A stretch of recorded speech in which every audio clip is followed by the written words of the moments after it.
Yes, let's find out indeed. Here we go, ladies and gentlemen. Game 1, Tundra versus Wildcard. And yeah, looking forward to see what Wildcard's going to be able to do. They've had quite some performances here so far at Wallachia.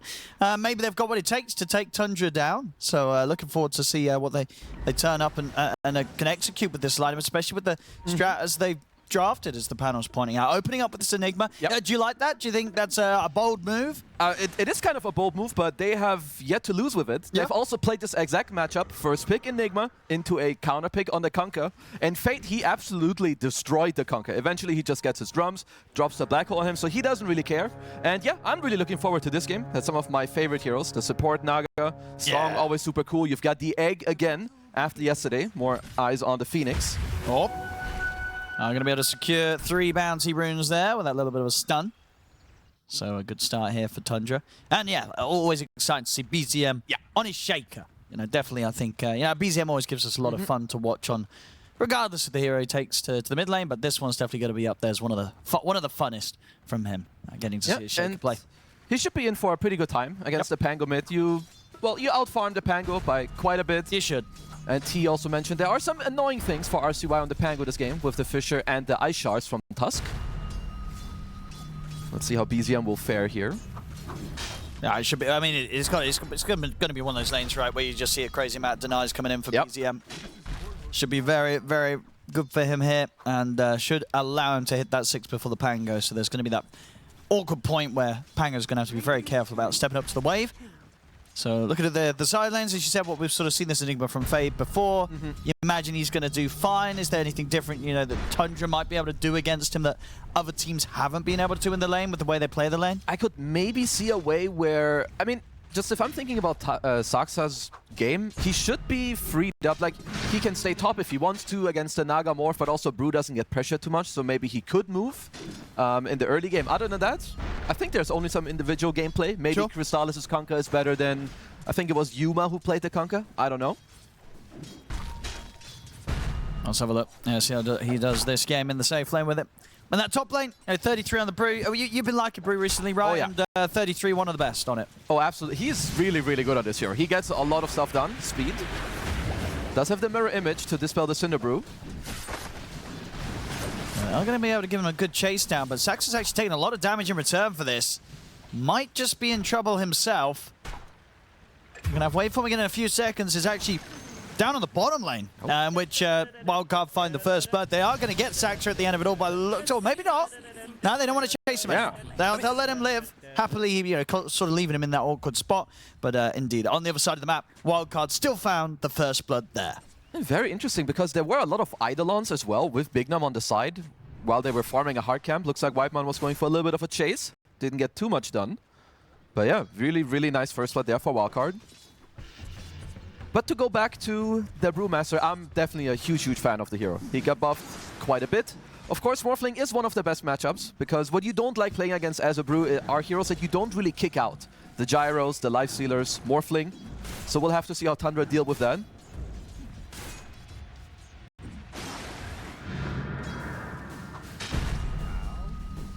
And sort of in terms of the... I'm always interested... Ooh. We've got a lot of these. Is Speed dying here? I believe he is, because this looks like a 250 movement speed to me. Yep. You do the maths. 33 is going to get another right click in. He should roll the high move speed. There we go. So let's talk about this in terms of the builds, because this is going to be one of those games that at the moment, both Crystallis and 33 have got those Radiances queued up. Now, is that going to continue, and is that fine with these two heroes, or do you imagine one of them is going to change? I mean, maybe... with Tundra, you never know, because 3-3, this guy, he's a greedy man. Because he's going to want his Radiance. Yeah, he might just be like, don't worry, brother, I'll play this area, you play this area, and then in 30 minutes we merge. So they could keep it together, but if they want to play faster, I mean, 3-3 could go for a Vessel against the Morph. It's not bad. Because how awkward would you say it is having double Radiance on a team? Is it that much of an issue, or it's totally fine? I would say it's kind of awkward, but it's okay. It's not as bad as having like some double mech, because obviously that is hyper garbage. Yeah. Whereas double Radiance, it's fine. Okay. Yeah, we'll see if they commit to it. Tundra with their builds. or if it's just going to be sort of a case of, you know, how both heroes come out the lane and who's sort of in a better spot to go for that, who wants to alternate the build. I mean, at least looking at the laning stage, Tundra doing very well. They are, yeah, good CS on all 3 of their cores. I mean, somewhat to be expected with these lanes. And honestly, I would say in the mid lane, I think RCY and the Pango's doing better than I thought he would against BZM Shaker. Yep. You know, I thought BZM might be able to get, yeah, sure, he's got 9 denies, but, you know, we've seen BZM absolutely destroy heroes in the mid lane, even Pangos. But RCY not getting out of this lane too badly. Yeah, and you can't really stop Shaker from getting denies, right? It's like kind of what the hero does with his enchant totem. So yeah, absolutely. I mean, RCY to me, he's kind of he's the standout player of this team. Okay, well yeah, I think he's shown already against BZM in this mid. Yeah, this guy's like 16 bad. years old or something, so he's got a lot of room to grow as well, and he's already kind of owning a lot of games. Holding his own very well against BZM on the mid. Of course, BZM's still with the edge, but yeah, as I say, not quite as much of an edge that we've definitely seen BZM have against a lot of other players in similar positions. It is kind of an interesting build from BZM. I don't know how many people have changed it. I just played it a few days ago just with the Max and Totem, which is kind of normal. Yep. But he's going for the maxing out the Aftershock and the Fissure with an early Soul Ring. We'll see, maybe he wants to go for more like a Kaya Yasha build with the Shard later, so we'll keep our eyes open.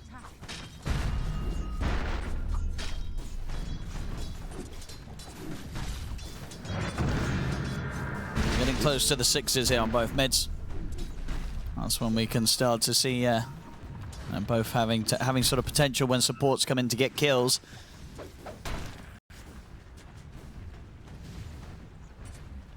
A little Furious Snipe.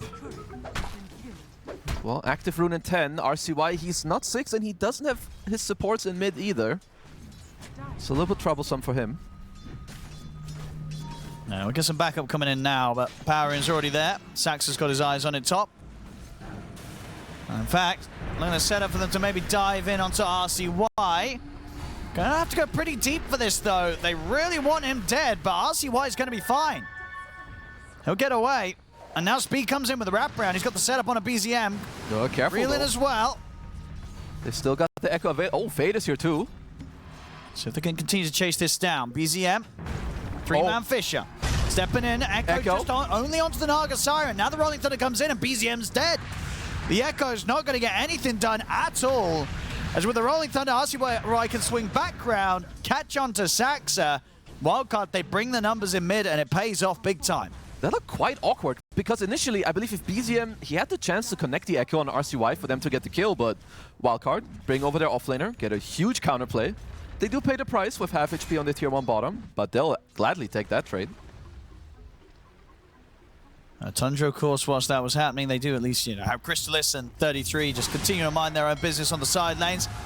Bottom will have the setup here for Crystallis, and they'll get the kill. It's a big deal. It's just after his TP, which means, sure, Fade did help out the mid, but now after going bottom, dying out will not help his game too much.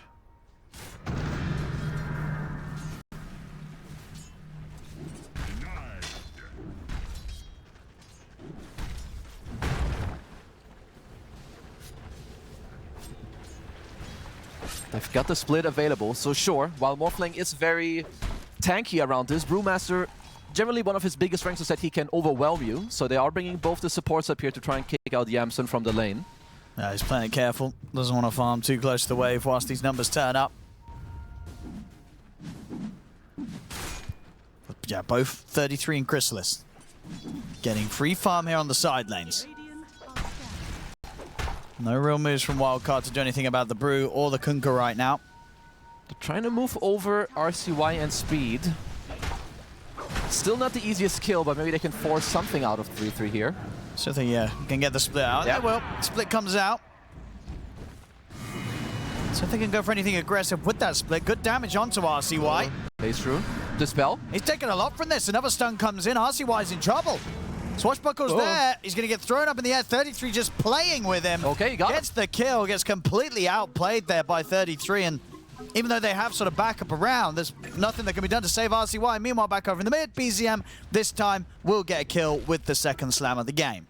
Ooh, quite big here for Tundra, because yeah, sure, Wildcard go over, they want to force out the split. I mean, they do so, but they absolutely pay the price. Yeah, because that's got to feel awkward, right? Losing your mid in that sort of situation where he's come top, you're trying to force out an ult, and then the ult comes out and then it kills you. That's definitely not the plan that they were hoping for. Oh, not at all.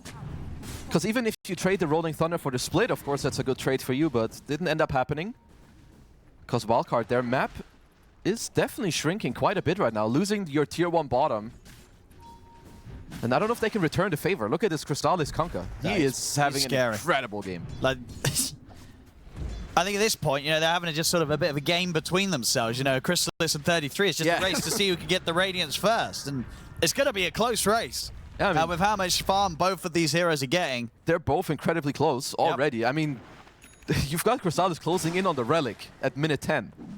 And that, I mean, honestly, when you can get away with this as a team, if you get these 2 Radiances online as quickly as it looks like they're going to get them on both of the side lanes, it's like, if you're Wildcard, how do you make any sort of ganks? You go top, it's going to be into a Radiance. You go bottom, it's going to be into a Radiance. They need moves later on when they need their Black Hole and Roll to be together, and then the Song, I believe, to bail them out. Yeah. Because they still have incredibly strong spells. Of course, they have to get there. There's no Song available yet, or the ult on the Dark Willow.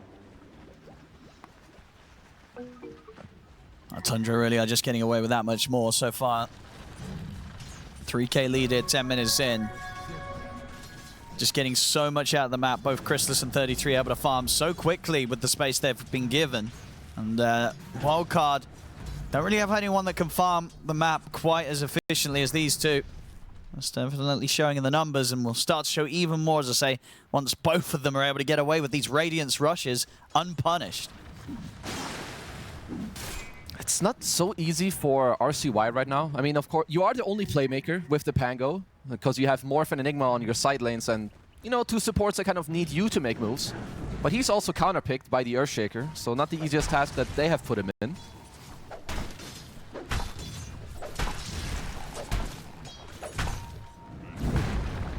There's the blink. Did use the Echo for it, which means they don't quite have it for the blink reveal. Don't know if they necessarily need it, as they still have a lot of teamfight to back it up with the egg, with the split.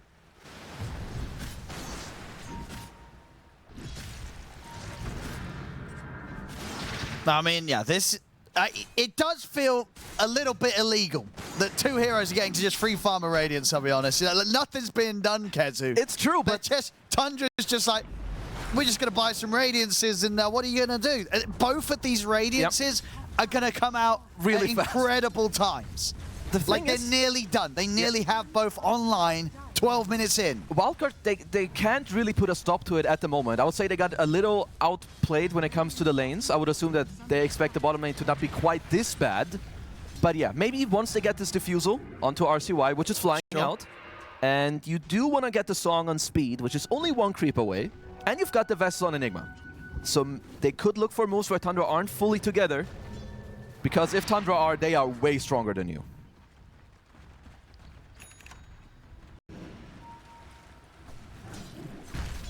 That is a double Radiance completed between the minute 12 and 13 mark for Tundra. Yep, yeah, 33 has got Crystallis slightly beat on it.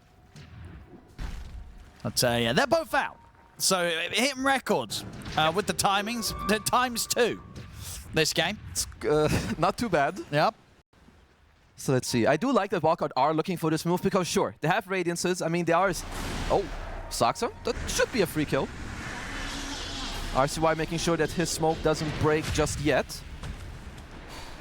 BZM's considering if he can do anything here to get a kill in return, but won't go for it.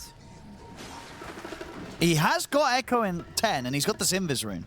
That is annoying for Morph to deal with. Let's see if he can maybe find him later. Speed in mid. There's a split. Now we've got the Song. Yep, not against the Brewmaster, though. And indeed, Speed slowly dying. That's the Song gone. This does have early signs of being a rough one. It really does. I don't want to sugarcoat it. You know, Wildcard, they've had some great performances, but here they might be getting a bit of a rude wake-up call from Tundra. We'll see if they can get 33. And with the Rolling Thunder, Supernova's there. 33 will die, but Fade ain't getting out. Supernova stun connects onto him. See if they can turn here and find anything else. Crystallis not afraid of them. I'll just be the 1-for-1. Which they'll take, sure. You know, 33 at this point worth quite a bit. But they still lose the tier 1 tower mid. They're still not quite able to slow down Crystallis. Well, Tundra just continuing to get themselves a better map, take the mid tier 1. They're still able to defend their own bottom tier 1, as they are kind of looking at Yamsen. They will just force him away.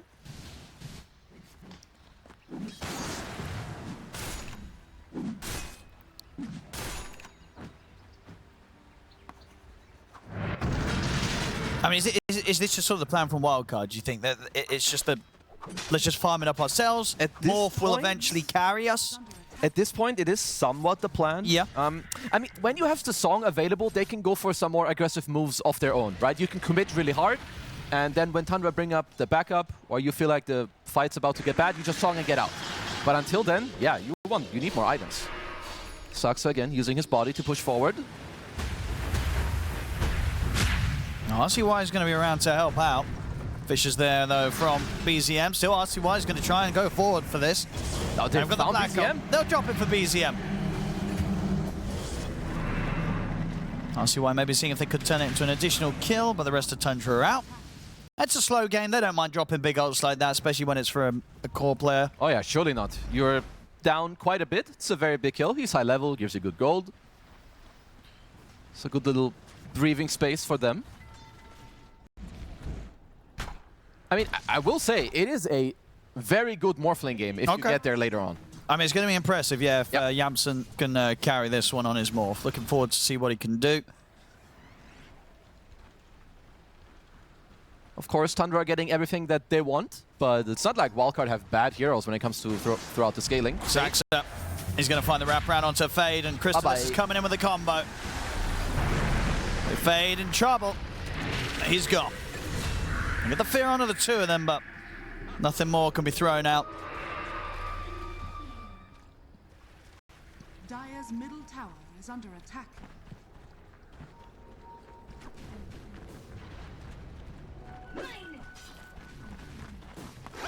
I mean, because what sort of stage of the Morphling's item build do you think Yamsen's going to be happy to turn up to the action, or is it just completely avoiding everything until he's as slotted as possible? I would assume he's already okay, like, to at least somewhat look at the fights, but it's more about what does his team set up for him. Because you've got the Pango team fighting for you, you've got the Willow as well, and at any time, like I said before, you have Naga that can just bail you out. But he should be pretty... Uh-oh. So they can do it. RCY does have the rolling thunder, so it'll be there. Well, they'll take that trade. Roll for the split. I mean, how is Yamsen doing anyway? He's got the Manta soon, so Vlad's Manta minute 17. It's not pretty bad. Farmed. Yeah? You know, sure, he's not quite up there with Crystallis, but the farm is not bad on this Morph. Perhaps you look for, like, towards the Dragonlance, but other than that, honestly, it doesn't look too bad as long as your team sets it up. 33. 33. He was trying to steal some of the stack here. See if they can punish him. Whiteman's coming in with a Sunray to heal him up, but Yamsen moves in. 33. Is he actually going to get away? He's going to live. That egg is getting cooked. There. They'll kill off the egg. But somehow, 33 gets away. Okay, I mean, they somehow bail him out. It didn't look like that was going to be possible. At the end of the day, though, 33 trying to go for the stack did just sort of help Yamsen clean it up very easily, as he didn't quite finish it off with that attempted steal with the rest of the split timing. Yamsen will get the CS for himself and the Morph. They did have to expand both the egg and the split, which means perhaps Wildcard can end up taking this bottom safely in tier 1 tower. Really do need to open up the map at least a little bit. They do have to respect, because BZM is still around. He's ready to go, yeah. If they try and push him for this, BZM's going to be looking for the Blink Echo.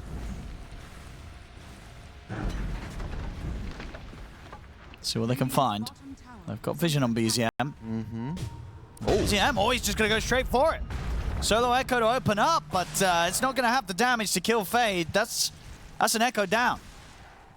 That was quite a quick Echo from BZM, because if he actually doesn't stun Fade there, I believe he just dies. So that's some really nice reaction. That's fair. We think Fade just goes for the black hole. Oh, absolutely. And then the team comes and you got the Malefice black hole, the Pango comes rolling over, and yeah, that's fair. Later, fair play, fair play. So BZM using the Echo defensively. Yep, keeps him alive.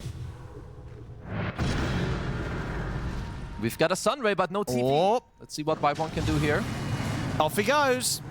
But indeed, he's going to be coming back at the end of that Sunray. Yeah, you can't escape this one. Oh. Back in a different place, though. RCY now has the Rolling Thunder. They'll get the angle. Do they have the damage to kill White1? They do, but RCY and Bignum, they've got to try and get out now. As the X-Mark's going to be there, drags him back after Rolling Thunder comes to an end. They will both pay the price there for taking White1 out. 2-for-1 trade. Tundra will take that, but at least some breathing space for the rest. Fade is farming. You've got Yamson farming on the map as well. So closing in on the little Dragonlance. So what are we getting here? Fade wants to work on the Blink, so potentially looking for that Song into Black Hole combo. I mean, there are quite a lot of cancels. Of course, you've got a long-range Torrent, there's Snowballs, there's Fissures. Yeah, sort of pre-BKB for sure. It's very, very difficult to get off a good Black Hole. Even later, they have to make sure that they don't fight within the egg, because very awkward to drop a Black Hole within the fight if there's already an egg around from Mr. Whitemon. Tormented time. Tundra's going to be in position.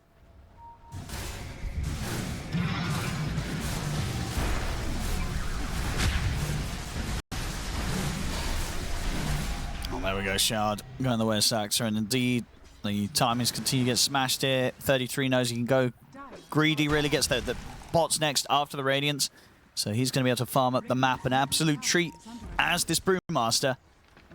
Gold lead continues to fly up here for Tundra. Yeah, 8K, 20 minutes. Quite a good number for them. They're looking towards Crystallis.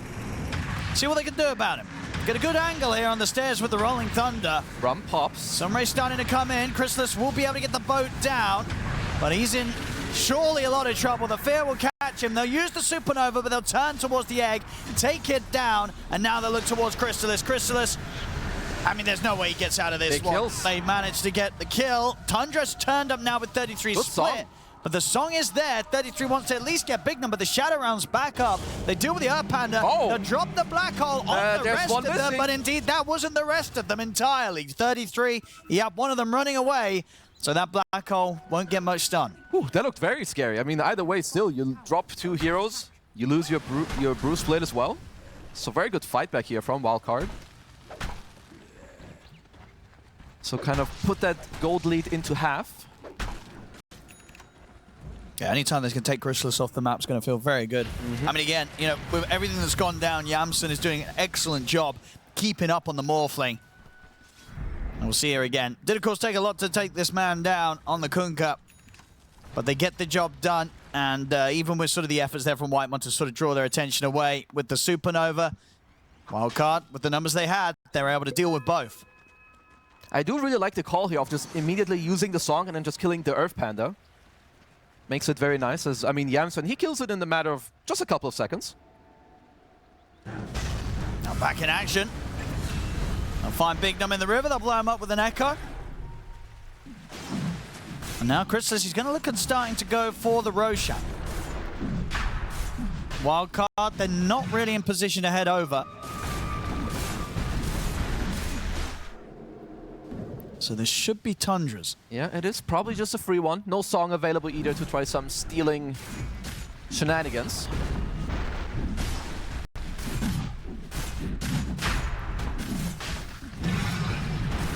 Who's taking this Aegis? Giving it to BZM or Crystallis?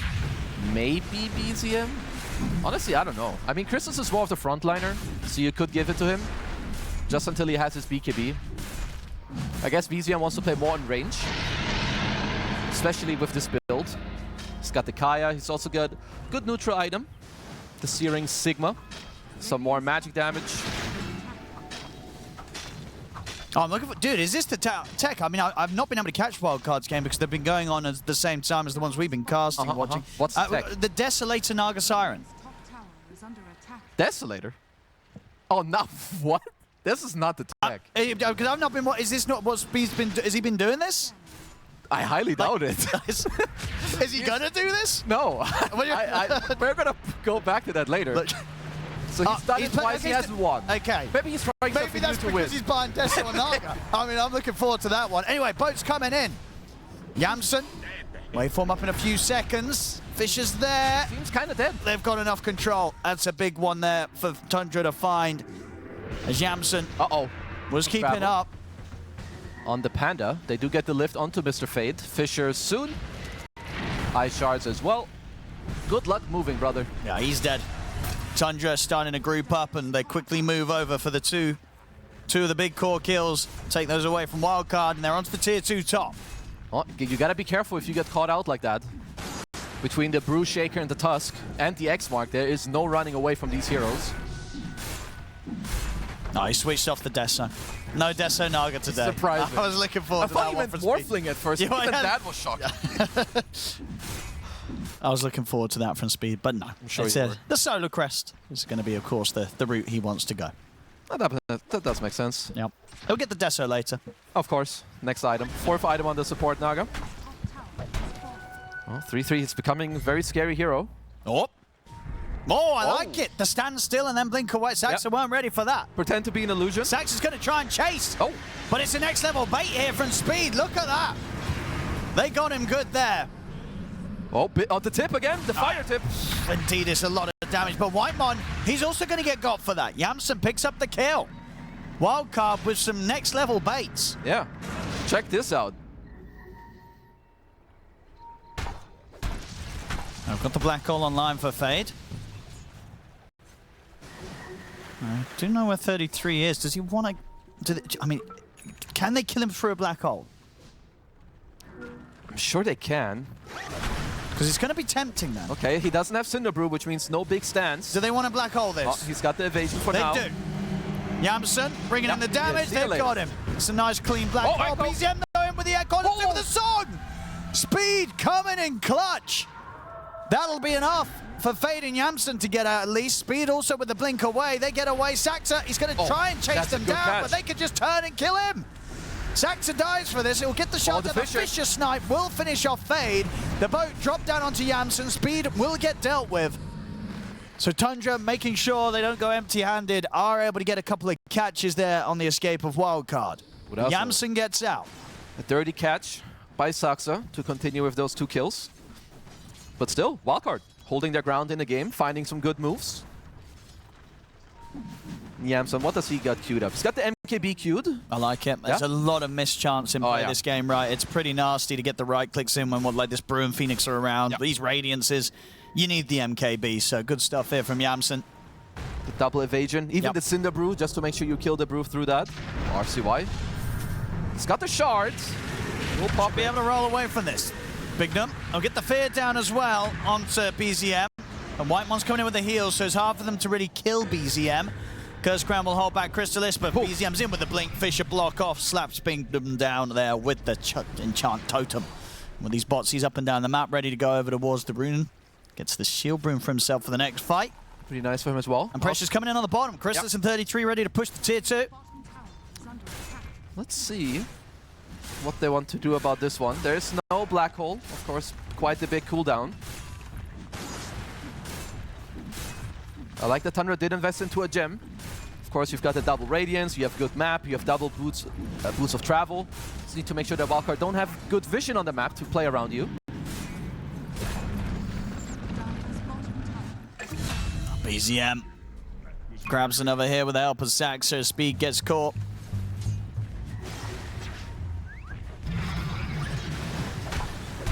And to the base they go, Tundra. What's going to be the answer here from Wildcard? Black Hole still on cooldown for about 30 seconds here for Fade. That's the fortification down. Aegis expires. Tundra keep on pushing though. The drag onto Yamsen, 33 with the split. It's able to destroy the range racks.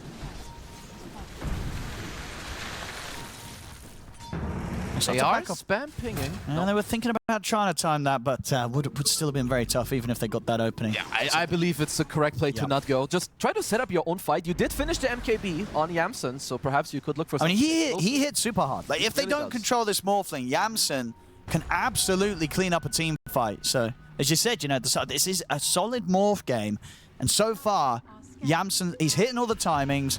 I think the build's pretty much perfect. they've got to be scared of this morph in the team fights, Tundra, because even though they're 12k ahead, they got a range racks, the morph could still do quite a number. Absolutely. They definitely want to keep up the pace, but they are doing very, very well. Of course, taking out the tier 3 with the range racks, and they're getting very tanky also on their own heroes. You've got a couple BKBs coming out. You've got the AC on the Brew. You've got the Solar Crest on Whitemon. Crystal shows up. Yamsen quick to turn into the Kunkka. He's looking to use the X-Mark Torrent against him. Forces Crystal to have to pop the BKB to get away from this. Jumping from RC White. Closes on Whitemon. Whitemon will use the Supernova. Yamsen, he wants to try and kill the egg off. Can they get the hits in? No, they can't. They try to kill the egg, but they were one hit away. Might still find him, though. Here's the Song from Speed. Catches him out. RC White's going to be able to come back across. The Brambles down. They'll find at least Whitemon. Okay, so they did get a kill. That did look kind of spicy with the egg still going off. Pretty sure Pango ended up missing 1 or 2 shots there on it. They're looking for a quick move onto this pushed in bottom wave. This is the thing. It's going to be hard to deal with these waves on Wildcard. The bots online on the 2 of them for Tundra, BZM and 33 constantly keeping the wave shoved out. I like this move by Tundra a lot. They're also now bringing 33, who is not smoked, to kind of put more attention on this. They have a great ward and they are smoked up. I mean, are Wildcard even going to be able to get back in time to defend this? Uh-oh, careful here. Right, Yamsen's in with the TP against the jump. He's gone, 75 seconds. Oh, that's not good. That's rough. Dire's bottom barracks. They didn't see that one coming. I mean, and can they fight without the morph? He's a lot of their power. Yeah. They're trying to poke at them here, Wildcard. But Big Num, and by some safety here with the Yules. They're dodging. Fade might not be able to dodge though. The X-Mark drag. Oh, gets the blink off. Nice blink. He probably needs to TP somehow. Yeah, Fisher finds him again though. BZM can't run from this man. Saxa spam pinging onto speed. Yeah, that was a rough one there. I think, you know, the next time round, Yamsen, he's not going to be the first one to TP in for the defense. That's a fast and quick move. Tundra, they smoke onto their pushed wave. They've got the Observer Ward down, and yeah, you make a mistake for 1 or 2 seconds, you'll pay the price. Completed Daedalus here on Chrysalis.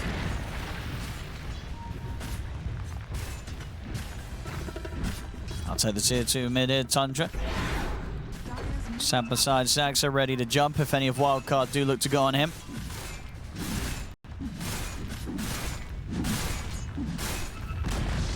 You need a BKB on Morph this game, don't you? Egg, Split, Fisher, Echo. I think he wants to try and get away without it as long as he can. Sure, but we'll have to see in what type of state they get it. Because currently it is 17,000.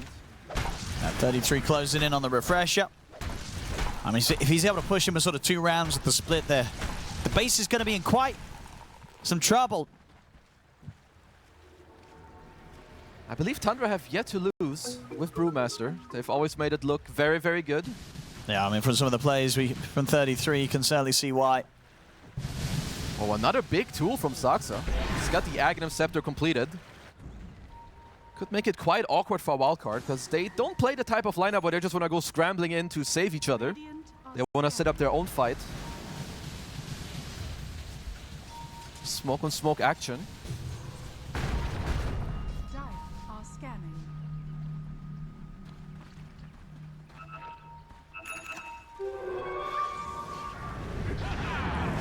Oh, there's the setup, forcing RC White to Rolling Thunder immediately. 33. Seeing if he can catch anyone else. There he's on to Fade. Fade's going to try and back off, but another stun is there. A lot of damage here for 33. He's just pretty much single-handedly destroying this Enigma. Fade gets dragged back. The song comes out, but Fade's still burning and is still getting killed, of course. 33 just completely ruining the Enigma. Ooh, Fade didn't quite get the blink out. He had time. He's ready to go again, straight for the push. 33 pops the refresher immediately. The split's there once again. They're going in onto the high ground. There is no answer for 4v5. This is a second set of racks, which means they'll be tested on the 3rd racks or on the tier 4s. Tundra, they're not going back anytime soon. They're cleaning up the mid racks. They might. And do they want to stick around and go for the top? Looks like they might relax a little bit with the split cooldown. Yamson will be able to solo the tournament. Tormentor, at least getting something in. Sharp for speed. Yep, that shall help at least a little bit. So, okay, Roshan is up. Sure. And about. Wildcard, do you pose a defense? They do have the black hole. They are smoked up. Maybe if they can get some sort of black hole steal going on. Pressure's going to be on here for Fade. I believe that Tundra pinged out the smoke. Also, look at BZM's positioning. He's on the high ground. Illusion. Yeah, he's so ready for giving this. Giving him vision. He's seeing a lot. Gets the Fissure out there, able to block off this whole entrance point. Bignum's dead. Buyback comes in. Oh. Speed trying to bait out the action of BZM. He's into the trees, Speed. No song, of course, still for 40 seconds, and he's in on top of him. Oh, be able to dodge the Fissure with a mirror image, but Speed still caught by the Torrent. BKB popped by BZM as he just moves in.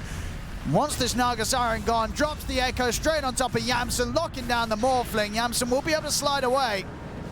Another buyback having to come out now from Wildcard. As both supports buy back into the action.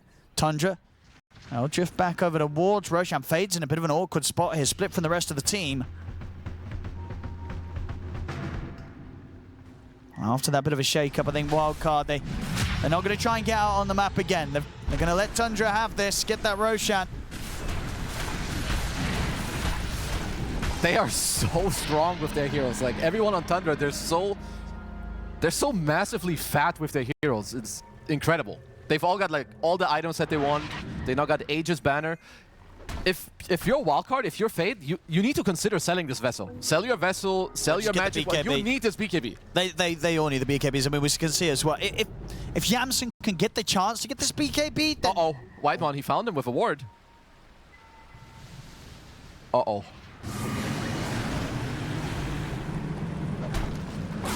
That ain't good news.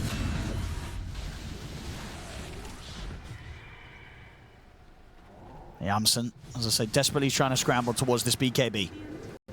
He's more than half the way there. Oh, that scan. Okay, oh, it just clipped him. Uh-oh. It clipped him. They know someone's up here. Brother Bear used away from TP. Then do it quick. He's out. Whew. He got kind of lucky there because while he was forming the Ancient Camp, it didn't clip him. Only towards the very end it did. Okay, that's split number one. Yeah, straight in. 33 ready to try and force a response from Wildcard as he's into the base. RCY. Ooh, that blink just in time. Tier 3 top's gone. Okay, range racks down. Wildcard, they got to do something soon. Might just lose their melee racks as well. They will. 33 gets the full set. They can't stop him. Yamson has to waveform back. And the song is there. I mean, do they want to go on Saxa? Black hole. Not for the Tusk, surely. Surely not. They could kill him without, by the looks of it. Yamson bringing him low. The snowball will come out. 33, he's got the drag back on him, brings him back into the boat. The fish is out. There's the black hole, but he stopped immediately. BZM's in with the slam. Fade's gone. GG. It's over. GG's called. Tundra will take this game one. A little too tough for Wildcard, this one, Kezu. Yeah, Tundra looked a little shaky the last couple of days, but today in this game, very clean, very nice, and yeah, Wildcard, the Nigma. Thank you very much, Eve. Yes, game 2 time. And yeah, so Kezu, what does it sort of say to you from what Wildcard want to get done this game with this draft? You know, what's sort of the plan from them? I mean, they want to get some fat cores. You've got the Alchemist Tinker combo, so likely you want some stacks. You get the Alch Big, you put the shield on him, he runs in. You've got the club. They do have the tempo.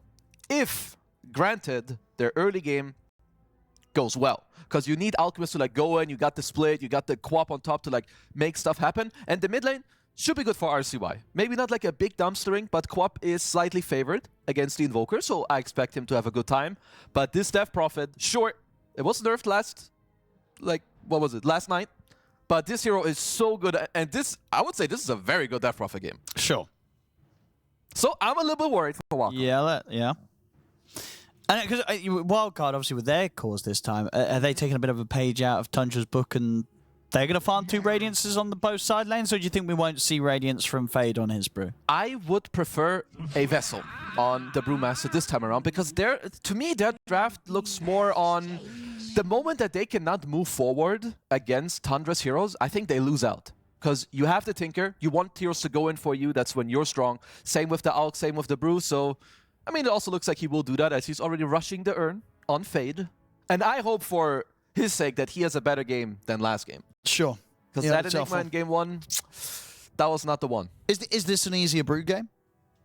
Or compared to the Enigma, I would say so. Yeah, like Enigma against Kunkka, certainly not great.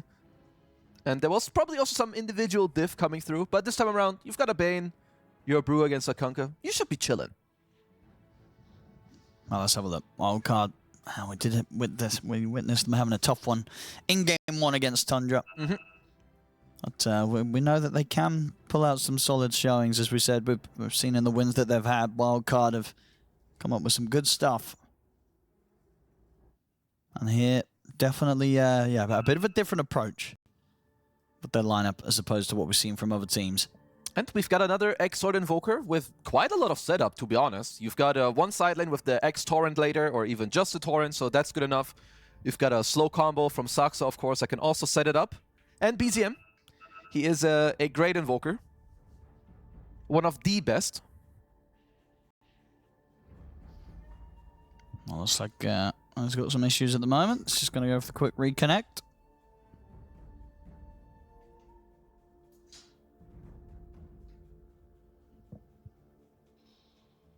Watch out. So the Death Prophet nerfs, not enough, you reckon? I mean, it's a good start, but is it enough? I don't really think so. Like, what? It was a base armor, I believe, was reduced, and your Aghanim's Ghost, like when you hit people or use spells on them, it doesn't slow. It's a good change, but the hero itself still feels very, very strong. You've got good base damage. They, in my opinion, overbuffed the Crypt Swarm. All of your spells are good. Your Facet is good, so yeah. Still in a great spot. Let's see. Let's see. BZM is ready. See if we get any early action. Oh, Nightmare. They'll get the Nightmare set up. Should be a solid shot at the first blood here. It's a 4-man avalanche, but Saxa is going to get blocked up by Big Num, and RCY will get that first blood to go to the mid lane with. Absolutely, great start for him. Because RCY, generally from what I've seen, he is absolutely the tempo maker for this team. It is quite normal in this meta that this is what your mid is supposed to do. But yeah, especially in this draft, they need him to be explosive.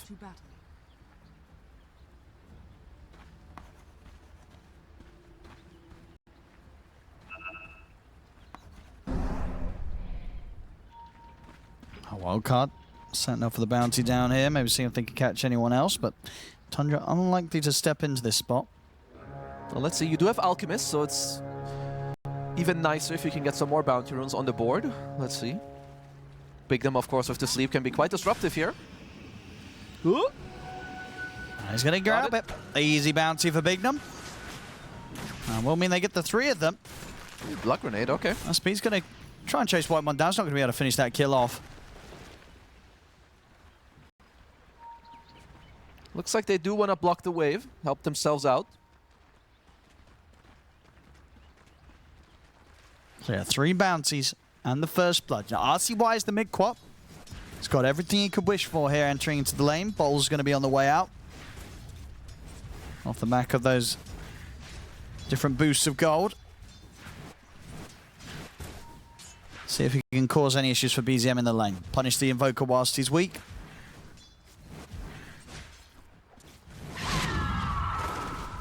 You should definitely have the chance to. What do you sort of make of the bottom lane? Is Faye going to have an easy time down here, or is the Kunkka quite annoying? Well, I would assume that he's cool here, especially with this early lane control already. And they do have some pressure onto Whitemon. Yeah, Whitemon's in trouble. That's not just pressure, that's a kill. Yep. Can Chris this find Big Num in return? Not quite. He can't. Big Num's going to live. Not a bad start here at all from Wildcard. No, it's great. That's the near Urn for Fade as well. After these couple CS in the tower, he should have that. Does mean once Whitemon comes back, he does have the whoopee cushion. So he might be fine next time around. Nightmare, will they get him on the high ground? Oh, no. Not quite. And he goes straight for the TP out afterwards. That's a long TP. Well, still great little pressure. 300 HP down, another 100 gold also. So, very good start for Wildcard.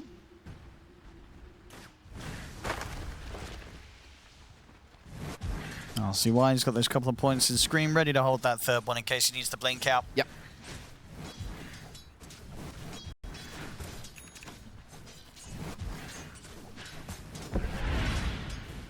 BZM, now with the Forge Spirits out, should have a better shot of staying even with the CS of RCY. We'll see bottom. Crystallis cannot afford to die here. I think No he's TP. dying. He's gone. And you're indeed correct. He's going to be out for a little longer technically than that, 13 seconds or so, with the fact that there's no TP available for him on respawn. This early game could not be any better for Wildcard. You get the first blood, you get some more bounty runes, you now kill the enemy carry with no TP available. We'll have to resort to the Walk of Shame. Or just wait 20 seconds in base, which seems to be what Crystallis is opting for.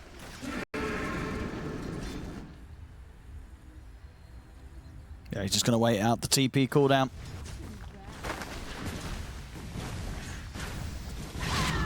Now mid. Now, considering the sort of start, I think BZM's going to be happy with this. He's not getting too far behind the co-op on the first few levels. So didn't really get punished too hard whilst he was at the weaker stages of the Invoker. Yeah, he's basically trading with a queen that had first blood. Yeah, I think, 15 for 5 against 14 for 5. You call that a win in your that. book, for Absolutely, sure. here for BZM. Dire's bottom tower is under attack. Now bottom trying for Big Num. Took them pretty low. Look at the drag back with the Nightmare. It's hard for Tundra to fight this. Yeah, Whitemon's got to back off. The Torrent. Christus will get the kill. They get away with it this time. Whitemon doesn't quite die. Top lane, Sunstrike. It's in, not enough. The Siphon. The heals. It's gonna. Oh, it's gonna get him. 33. Chasing Yamsum down there. The double Wraith Band with the level 2 Siphons. Yeah, 3-3. He can just man up. Way too much armor against the... It's not like Tinker does a lot of damage. The Acid Spray also. BZM yet to miss. Oh, bottom. Crystallis. Nice whip, but it's not enough. They got him. They'll get some of the earn charges in here for Fade. It's going to start make that bottom lane even rougher. Not an easy one for Crystallis. Having a very tough start here. Uh-oh, he blinked in. And there's the combo. Saxa in with the Avalanche toss. Sunstrike as well. Saxa quick to make sure that RCY's Blink's punished. Very quick execution here. Didn't quite catch the beginning of it, but yeah, RCY looks like he was getting a little aggressive. Saxa may have had his camera on mid, instantly went for the TP. Saxa's back up to top now. Ready to back up 33. Got some more pauses running through. Uh-oh. Lag spikes. Uh-oh. We're going to have a look into that, of course. Yep, fixing it right now. There we go. I fixed it. Let's go. Well done. Thank you. As a Fade. Yeah, I like what he has queued up on the Brewmaster, especially with the 2 kills, the more bounty runs they had at the start. He is more than halfway through a vessel. And against Kunkka, Tiny, DP, this is very, very good for them. Top. Yamsum and Speed are going to have to be careful again now that Sax has returned.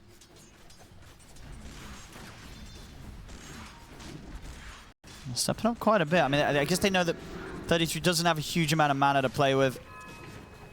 So even if the setup's there from Sax, 33 is not quite ready to fight.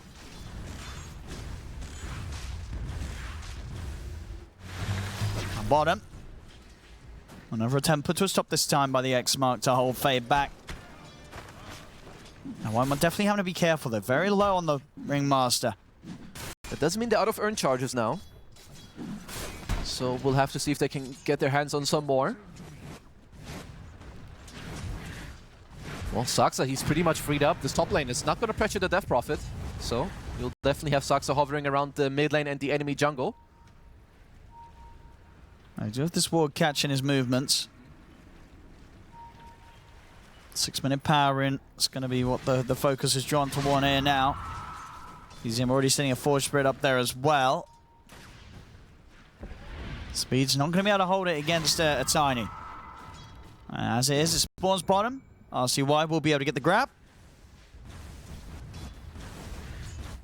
Dire's courier has been killed. Well, let's see which early moves Wildcard can get their hands on. Combining the Brew and the Quaplator would be very, very powerful for them. Starting to play pretty aggressive bottom. Fade taking a lot of heavy hits here from the two of them. Sunstrike's coming in, won't quite clip him. So they won't be able to finish off the kill, and now TPs are coming in. Torrent on point to hold Bignum back. They want to try and chase this, but it's a little too far now. They're going to blink again in a second on RCY. They should be able to catch up to them. And they go. He's got the Sonic Wave at the ready. Right click to follow up. That's the job done. So all things said and done across the map, it is Crystallis that continues to be punished here the most in this early game, putting a lot of attention onto him this time, Wildcard. Yeah, very different game compared to the last time around for Crystallis. That is level 6 completed on 33. And this is not what you want to see when you play Tinker support. You want to keep your towers alive. Has been having quite a free time here, and a lot of solo XP with the fact that Sax is not needed to stay by his side for the entirety of the laning stage. Oh my. They get the kill. BZM doesn't miss. Oh, this is bad news. Top net worth DP against Alchemist, fresh exo popped. What do you do about this tier 1? Can you hold this? I don't think so. There's a lot of spirits onto this, like upgraded spirits on this exo. Well, this tower looks like it's just gone. Like 8 minutes in. This is generally the strength of Tinker and Alk as heroes. They hold their tier 1 very well. Speed at least did get some stacks out in the meantime for Yamsum to recover.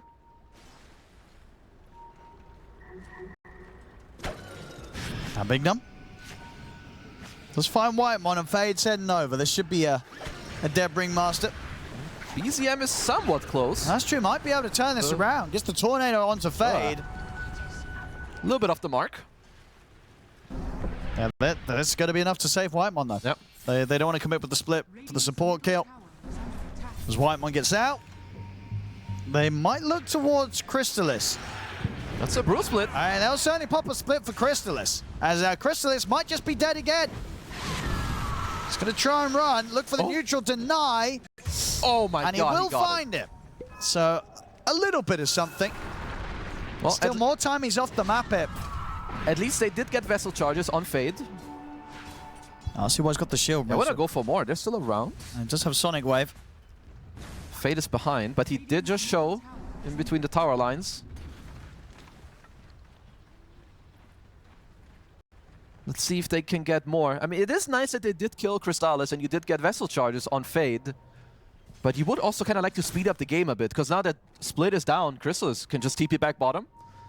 Won't be in too much pressure for now. They do want to bring some heroes. It's got the 6 on Crystallis now. They'll look for the opening. Doesn't want to drop a boat on this though. They don't quite have the damage between those two. RCY's through. Go take on the split. I get the setup onto Whitemon. And with the jump, Vessel bringing him down. Fade gets another. Very good stuff from the Brew this game, having a much easier time. 3-0-3 on the Brew so far. That's a new exo available. Let's see, what do Tundra want to do here? Because you do have 10-minute siege creeps coming out.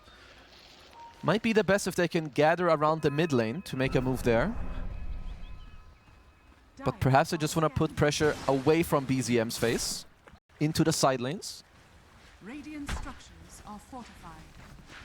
Radiant's bottom tower is under attack. Uh-oh, RCY. There's the setup. It's the full combo. Sleep. It's does buy him some time, but the avalanche is there from Saxa. RCY still goes down. And Fade in trouble as well, surrounded by the 4 of them. 33 ready to make these moves. You know, he's already done what he's done top, taken the tower early, bullied them out the lane. He's ready to head down to the other lanes and enforce the same sort of pressure. He's got the Exorcism available if they want to go up for the tier 1. We'll see where he heads. This Death Prophet definitely proving to be quite an issue. You got to be careful if you're Wildcard. Just because they're not showing doesn't mean that they're not defending. They're just fogging, waiting for the right time to catch RCY with the Kunkka combo into the Sunstrike. They've got some big stacks over here. Let's see how's Speed doing. Looking to work on a Pavis. So not doing too well at the moment. He's got some smaller items, but nothing major.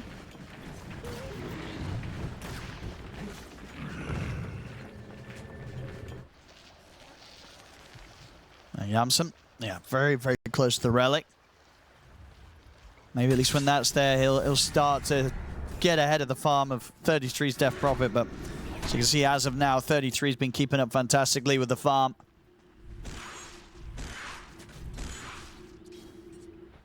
And not an easy one to go on now. Now that he's got the Yules to protect himself. They are looking at him down bottom. They've got the grip. Does Whiteman have TP? They do all have TPs on Tundra. We're gonna have to be quick on those. The Ghosts are out straight away. Good silence. Into the silence. The Siphon there to chase him down. Later. No chance of setting up for a grip there. Quick reaction. You do just trade your Bane for another TP and 2 ults, so Bignum won't be too sad about that one. Now BZM that gets a fair bit of damage onto the tier 1 mid with the Forge Spirit pressure. He is also closing in on an Atos, so Tundra getting some items that will help them close down the map. Put the potential Yules into the silence. Got the Atos set up. In the meantime, Saxa, he's just holding this top lane. Working on his Blink. Love this map setup from Tundra. Gonna abuse the hard camp once more. Make it a bit harder for Yamsen to get some gold. I've got the play man now on RCY. So RCY is very ready to fight. Especially with the amplified damage rune in the bottle ready to go. I like that they're going for a move here on Wildcard. So they can get BZM. It's a quick tornado. Can they still get the jump? They can. He'll turn with the concept on RCY, but BZM will not be able to play his way out of that. It's a good move, abusing the no TP on Whitemon, also the no ultimate on 33.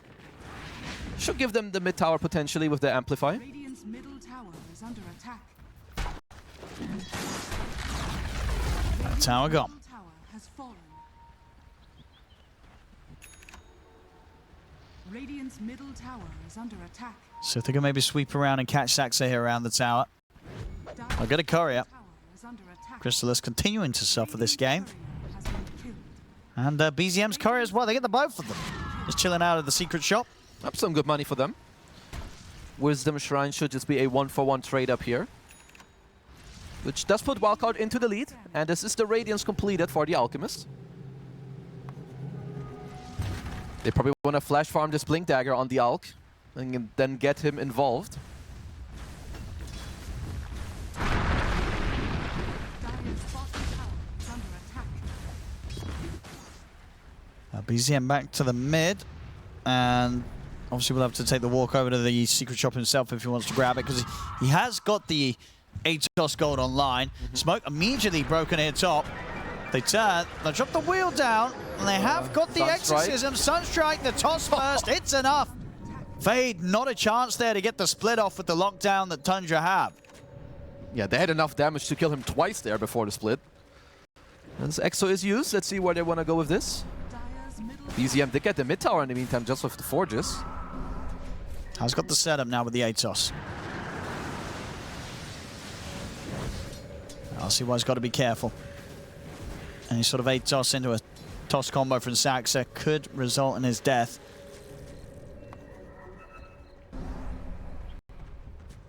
Wildcard are currently giving a lot of space to Speed. I mean, it's one of the strengths of the hero. Of course, he can be anywhere at nearly any time.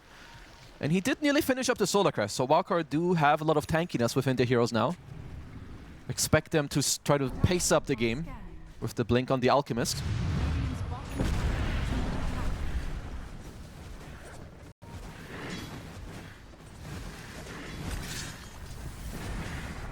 Radiant's bottom tower is under attack.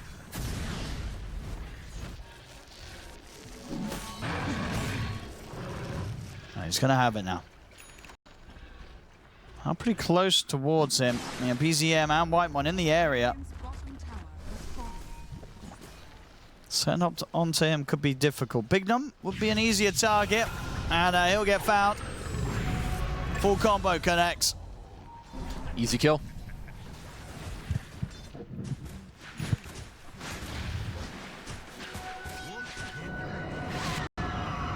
Saxa.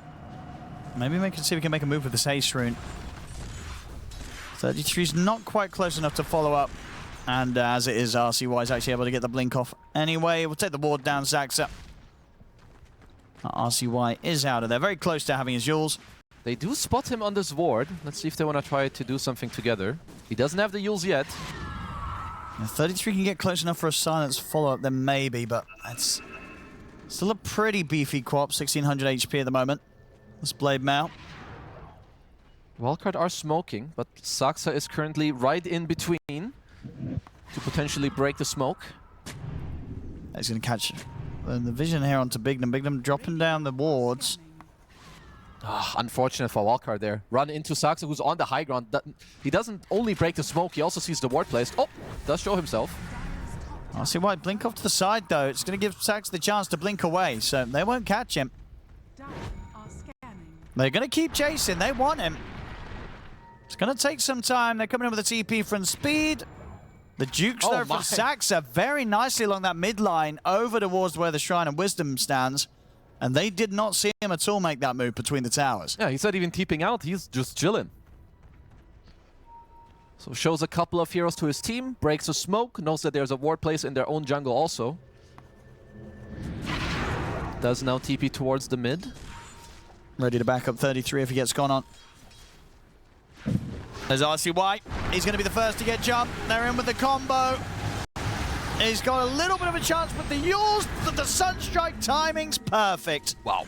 Ready for him as he's on the come down from his own Yule Scepter. BZM, perfect timing. Oh, nicely executed kill. And yeah, sure, you've got the Yules, but there's a Silence, Torrent, Sunstrike, and Bignum is dead. And they could look for Roche. They have Exorcism. Yeah, they're pinging it. They've got the Ags available. Level 2 Exo, like you said. Oh, they just see Fade there. Fade's got to be careful. Stepping close up under those sentries in the mid lane. Wildcard can... They cannot fight it. They can't, no, not at the moment. They've got some problems, because with their heroes, you don't have, like, a lot of static damage to kill this DP. I mean, you've got a co-op Sonic Wave, but who else is going to dish out the damage against 33?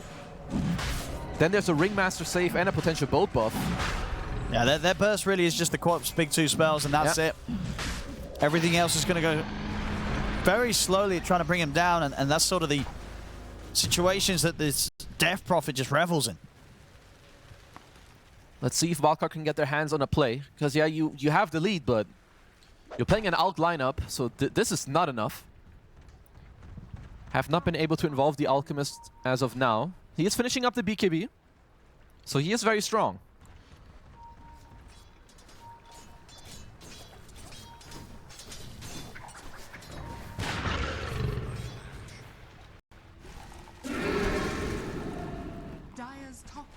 Yeah, I'm definitely starting to step out a bit more, but not with the rest of the team, however. It's bottom lane that they're getting the pressure in. BZM's out of there. Knows that they're bringing a lot down towards the bottom. Doesn't want to get caught. Yeah, just good read. He knows that Wildcard are kind of more pressure to do something. Tundra absolutely happy with the state of the game. You've got your Travels, Atos, Midas on the Invoker. You've got the better scale.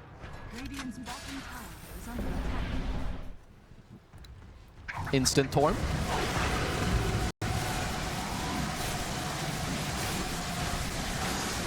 Let's see if it's going to be Whitemon or if they unluck out with the Saxa Shard.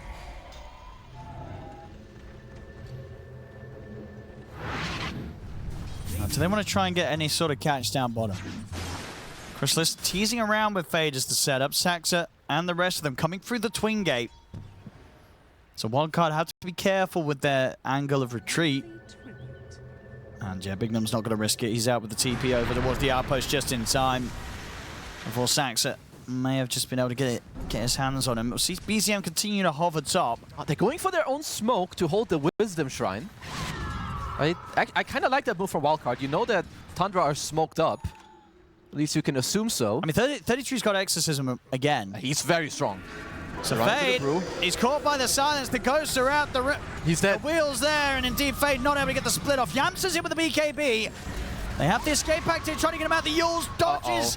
The Sonic Wave. 33, can he actually survive this? The Siphon's coming in. He's healing up. Finally falls. Wildcard, they need to get more from this. Can they punish anything else from Tundra? Darcy White gets him with the jump to finish off Whitemon. Saxa, Toscom on and Bignum. It's more time for BZM to turn up. They'll be able to take out Bignum. Buyback coming in. They want to make sure that they do not allow BZM to clean up any kills against them. As Crystallis goes down the once, they'll set up for a second time. BZM ready to come in from the angle to try and save. He's got the Tornado. Concoction's still there on towards him. Jump fall from RCY looking for BZM, but BZM's got the cold snap. Saxa's got the combo. RCY still very tanky on the quab. Crystallis on the run, but RCY blinks forward again. Another scream, and a Crystallis will fall. Wildcard able to force the fight. Another actually, maybe. But they should maybe even catch any. Another one. BZM's able to get out with the Ghost Walk. Dust doesn't quite clip him. Yamsen. Oh, they're still looking. He's going in under the tier 2. He's got no detection on himself, so won't be able to see BZM. Oh. Dust again off the mark, not going to catch onto the Invoker, so BZM will be fine. Now, Wildcard, knowing that they had to put everything into that fight, and it absolutely pays off for them, getting big kills. Oh, very much so. Good hold, nice read to be available and to be ready with the smoke when Tundra were looking to run in. This Tinker is a little bit of a problem. And if Tundra are not together, Speed will continue to top up everybody with the defense matrix. He's got the Force, the Solar Crest as well. And just good focus from the team as a whole to ensure they threw everything down onto 33. Yeah, he's got to die first. You know, it was close. The Siphons were starting to kick in, but they did manage to get it done.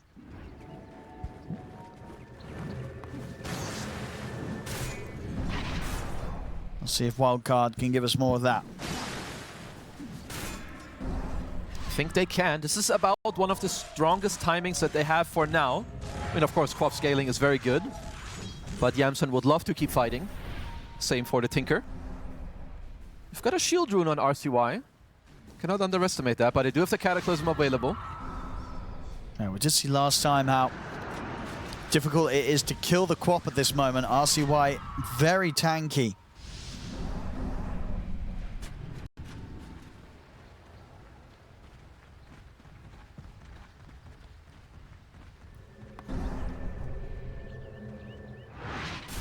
They'll back away for now.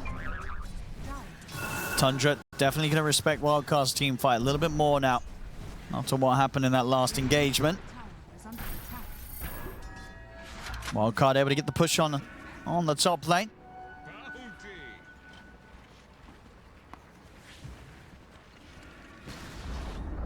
So tier 1's taken. BKB online for Crystallis, ready for the next fight.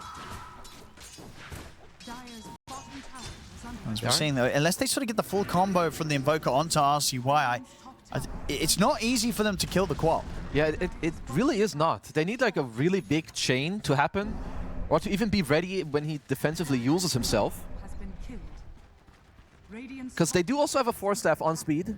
He can break like the X-Torrent combo, or maybe dodge the Cataclysm. Uh-oh, BZM. Ooh, good help to get out the combo speed, he's fine. Can they? They can. They've got the Yules. RCY is able to put a stop to BZM's TP out. He'll try and turn and hold them back, but Yamsen's in. He's ready with a concoction. BZM, he's gone. Wildcard ready for those sort of moves, showing BZM that he cannot try for those sort of plays. A little too risky from him. Yeah. It's also important that RCY was the first one to TP over. It's the only one that could cancel the teleport that quickly with the Blink Yules. Let's see, Crystallis is farming under an Observer. RCY's making his way over. He could, of course, set it up with the Yules. Does have the BKB, Crystallis. See if they can at least force that out of him. RCY's in. We'll definitely want to try and get that out of the Kunkka. They've got the grip. Is around. So they have enough damage there. The wheel's in. Puts a stop to the grip. Escape pack's there, but indeed Crystallis feels that he has to put the BKB. It's the BKB charge gone. Wildcard coming in with some hot moves here. Shaking Tundra up. Sure, you save Crystallis, but you get a kill and his fresh BKB out of him. 33 did get to finish his own BKB. And BZM's back in action. Is there any way they can sort of get in to try and find Yamsen? I mean, Yamsen's got RCY by his side. I mean, they saw him run through that area. There's both an Ops and a Sentry, so they know that BZM is trying to be a sneaky little boy. It's not easy for Tundra to fight into this area.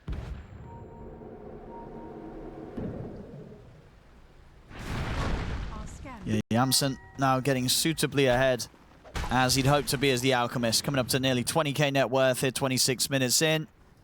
Did have to wait a little bit because the courier that was sniped did have part of the AC on, but they've got through that period of the game fine. It's very close to being able to get that AC out to him and also ready to start building his Basher.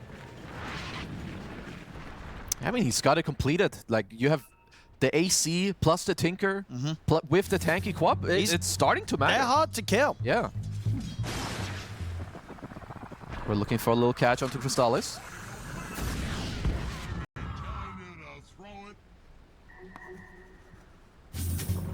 They still see him, as of course Wildcard did get some good wards out on the map, but Crystallis is playing it very safe.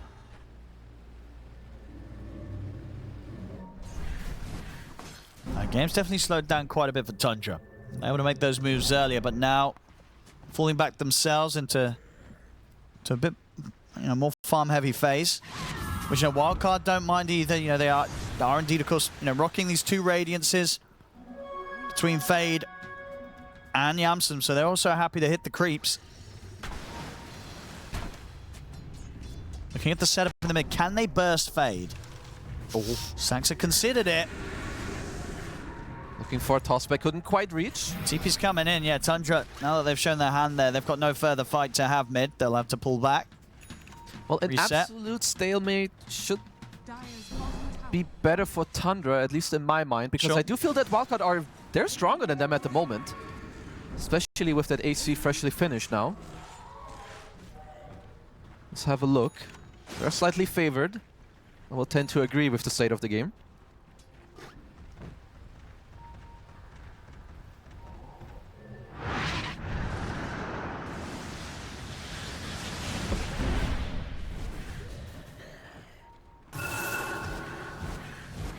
They've got any smokes coming out here. Here's the smoke from Wildcard that we've been waiting for. Here the concoction.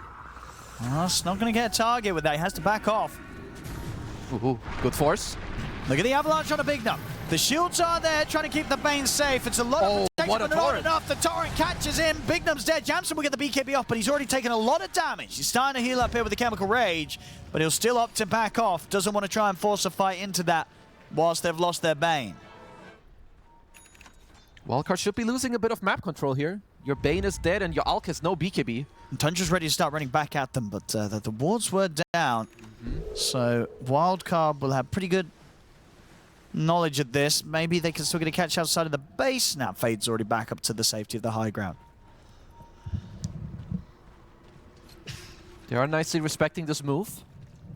Would be nice if someone from Wildcard ends up going towards the bottom side to push it out all the way. I don't believe that they're looking for a fight just yet until the Alk BKB comes back up.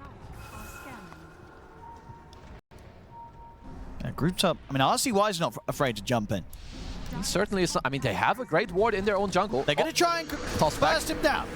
They get the toss back into the Exorcism. The shield's coming out for speed. The Primal splits out from Fade. RCY is able to easily get the blink off. He's still got half his HP ready to play with. They can look to get back in fact, on the 33 as 33's BKB comes to an end. Fade's got the control. The escape pack's there. Sonic Wave at the side will split the two of them. They've thrown the wheel down to RCY. They've caught the quap.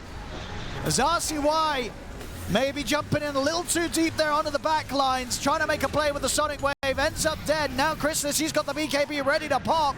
They'll look to speed. The whip comes in from Whitemon as 33 picks up the double. Fade surrounded by 33 and BZM. A triple kill for 33. A risky move there to try and fight into the Death Prophet, and it goes horribly, horribly wrong for Wildcard. Ultra kill for 33. A painful mistake there. Maybe if you have the Alk BKB, you can try, but with all this backup, you've got the Whitemon who can just keep bailing him out, the escape act, you've got the defensive Yules, even throws him a strongman tonic for more heal and more strength. And yeah, the moment you don't burst 33, the fight is just over. And the next fight certainly ain't going to be any easier. after that's happened. Quite the team fight victory for Tundra. As we see here, you know, it starts with this. RCY gets out. And you could see why Wildcard wanted to go for this, because they know 33's BKB is coming to an end. This is the time to try and get on top of him, but they couldn't quite finish him off. Escape axe there, the Sonic Waves that came in on the backlines didn't come in onto 33. Even if it did, I think it still wouldn't have been quite enough to burst him, so 33 would have been fine anyway. And it's really at this point that sort of impending doom is realized by Wildcard. It's like, uh-oh, we didn't kill the Death Prophet. We're all gonna die. I mean, that blink, it's just too much from RCY. I assume that he's maybe trying to like clutch out to blink on top of Whitemon with the silence. Sure. Not let him get out the escape act and Sonic Wave 33 to his death, but yeah, the moment that gamble doesn't pay off, your entire team's just going down. I mean, Speed has been doing a lot on the Tinker, but 33 off of that fight, he picks up a nullifier. He's basically taking out all of his abilities. Yeah, no defense matrix, no force, no solar crest. Uh-oh. It's gonna be so tough to keep those sort of heroes alive, even RCY. And the next fight, if 33 is able to click the spells, click the abilities, click the items, and so far so good from him. He's getting the opportunities to do so. They can't really lock him down. He's ready with that BKB as we saw last time. He's gonna be ready again, closing in on level 20. Another rough team fight like that for Wildcard, and this game's going to start looking pretty impossible pretty quickly. They still need to try to get a good start to the fight on Wildcard here. There's a chance that maybe you could find BZM on one of the side lanes and kill him twice. It's not easy. Not a free shard. It is only for the Tiny.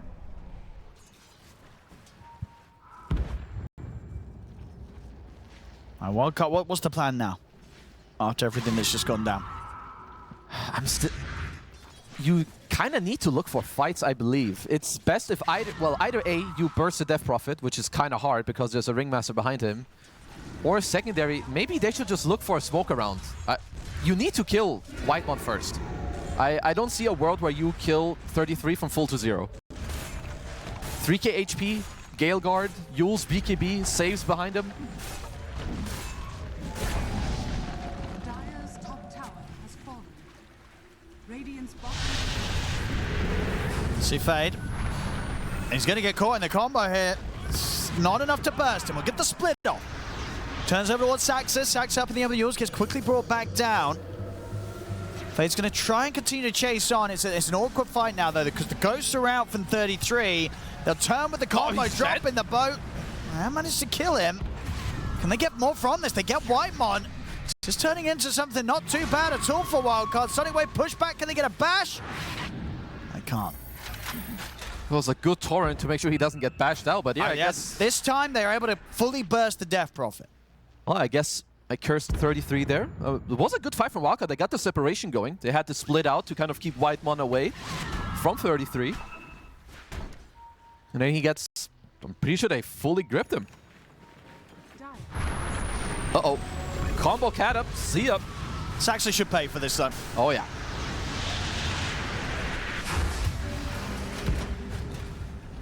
And Fade, he won't mind too much about being dead. Wouldn't have had the split anyway, still on cooldown for a minute. So the rest of the team can still push on without him. And yeah, we see just a concoction. Yeah, lots of damage. Getting that opening jump there from Yamsa now, that's a huge one.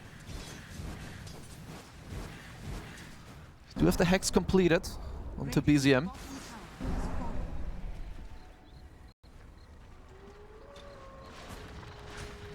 And for the most part, if they can replicate that, if they can get the jump and kill off 33 at the start of the fight, that's a huge issue eliminated.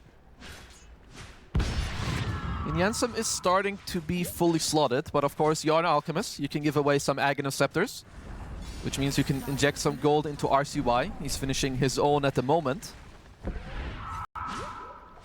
Or at least working towards it.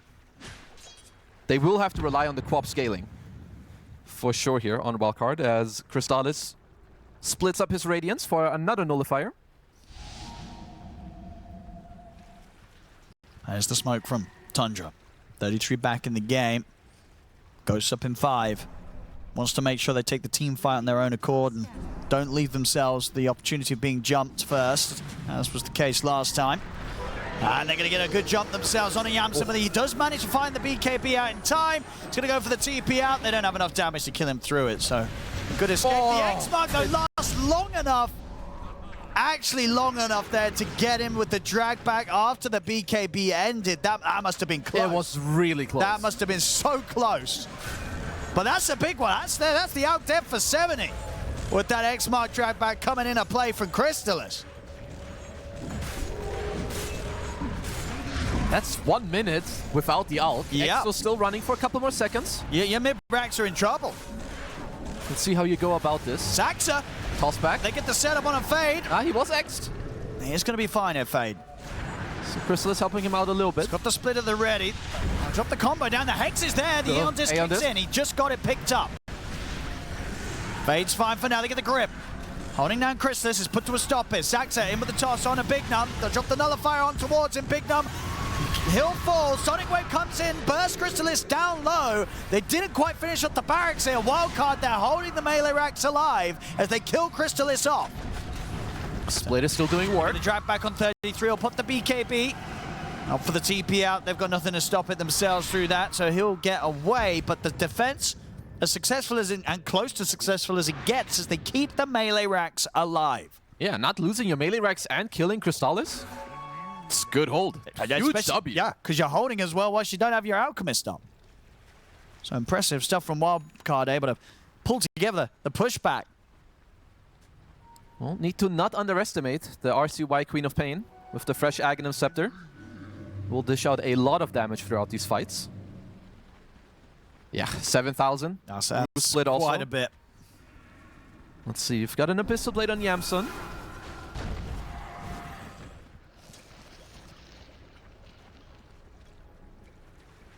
Wildcard able to give a much better fight here in game 2.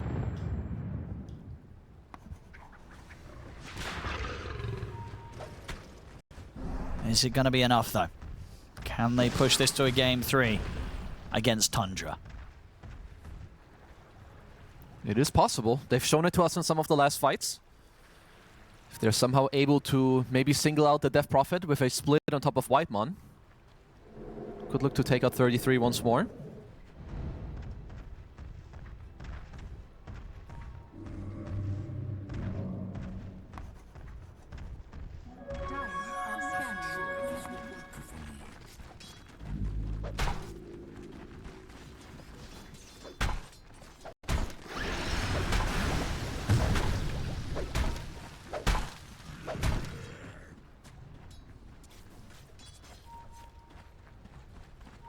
Radiant's bottom tower is under Wouldn't mind seeing a refresher on Fade. Perhaps with the double split or even a double Aeon Disc. Just making more chaos in this fight.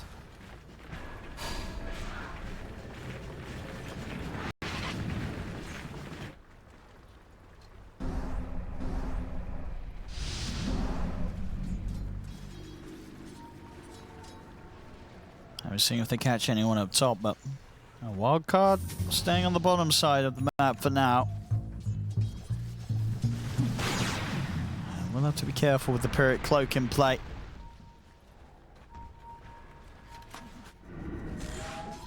Wildcard, what's the next sort of timing they're going for, do you think?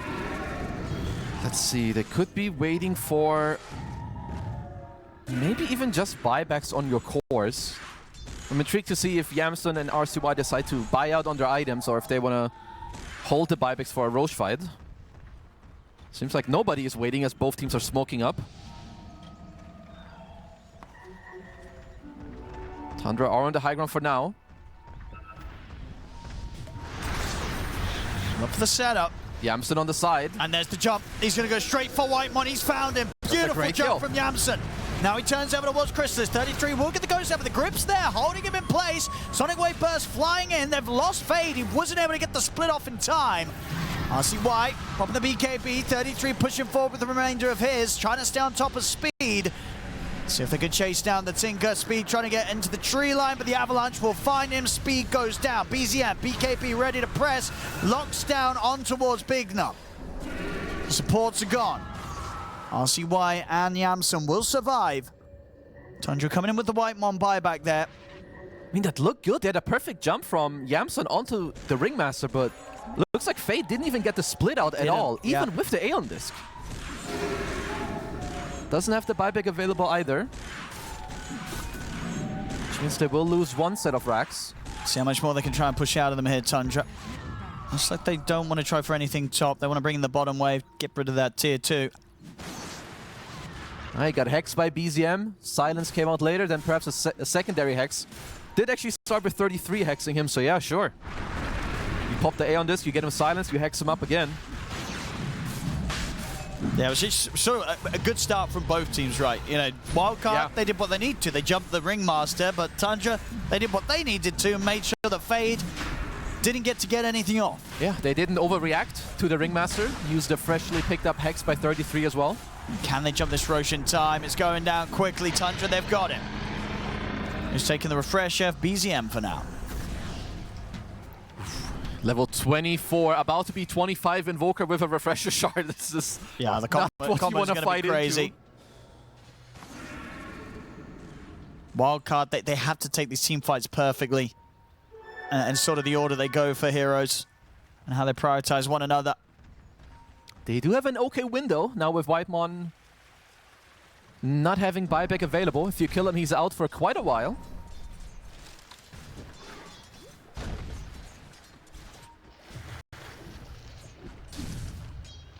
I mean, this is every Invoker's dream. 40-minute plus, you're fully slotted, you're level 25. You're ready to play.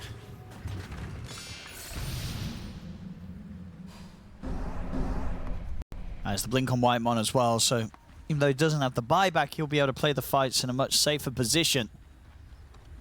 It'll be very, very difficult to try and get the catch on him. Yeah, he'll make sure to stay the hell out of the fight. He's got the lens, he's got the blink. Doesn't really need to be close at all until the very, very end.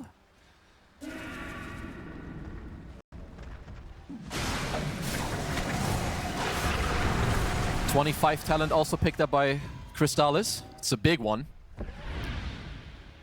120% Tidebringer cleave damage. Yeah, if they Alacrity up Crystallis and he rolls a crit on his Tidebringer, he is hurting. Oh, yeah. That split could be in trouble. Yeah, at this point, indeed, even if Fade gets it off, it's not going to be an easy team fight for Wildcard.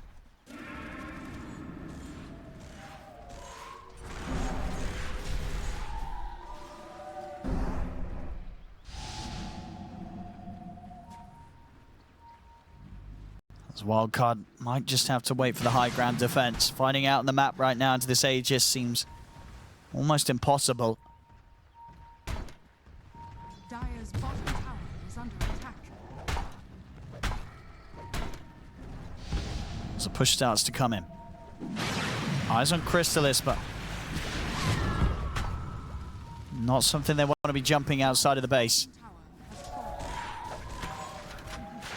Wildcard might just have to wait this Aegis out, but Tundra, they're almost certainly not going to let them have the space to do that. They want to get together this push.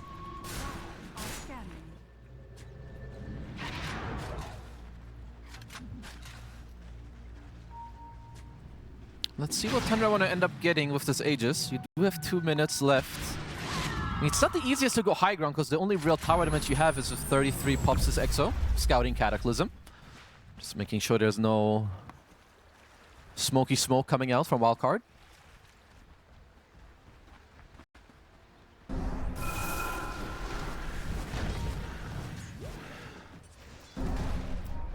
Always pushed in against Wildcard. Just having to sit in their base. Just hope for the best whilst they wait out Crystallis' Aegis.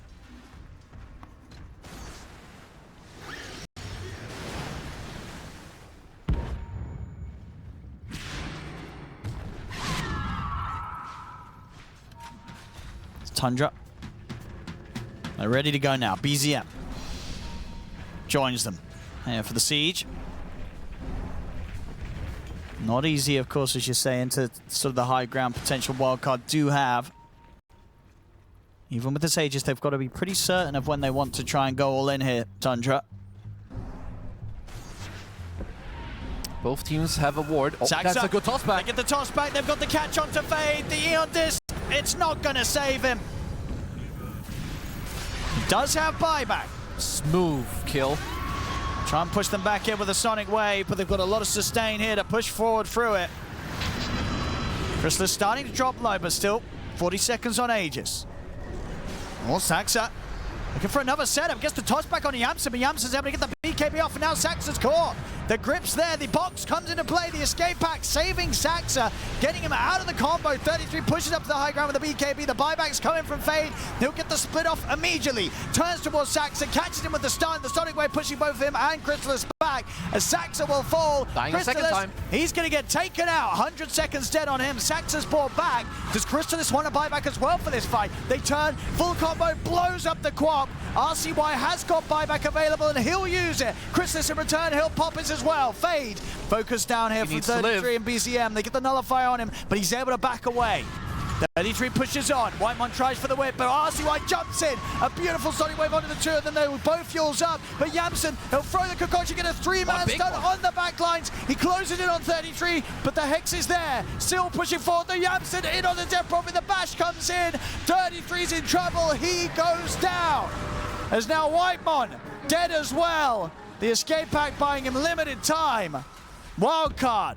They come in with the buybacks themselves. Not afraid to put everything into holding their own and taking that fight. Good Now, hold. yeah, in a position where they're all up. And Tundra, they got 2 heroes down. Whitemon and 33 out of the game for a long time. Well, you can see in a prolonged fight, this Queen of Pain is dishing out a lot of damage. Yeah, multiple Sonic Waves hitting hard there from RCY. Sonic Waves, AoE daggers, speed continuously coming in and out with the shields and the heals. Let's see. We've got another 2 round of spells next fight from BZM with his own refresher. And we're going to have even more Sonic Waves in the next fight. Yamsen, he'll get the first tags to the Quap, so a lot of money to spend gets freed up.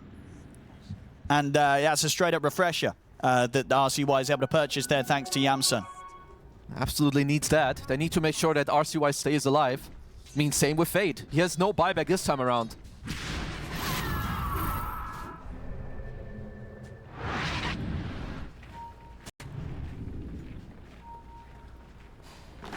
Wildcard. Trying to fish for something.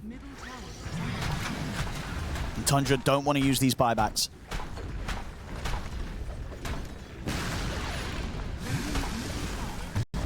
BKB on speed, so it's much harder for Tundra to try and just go straight for the Tinker.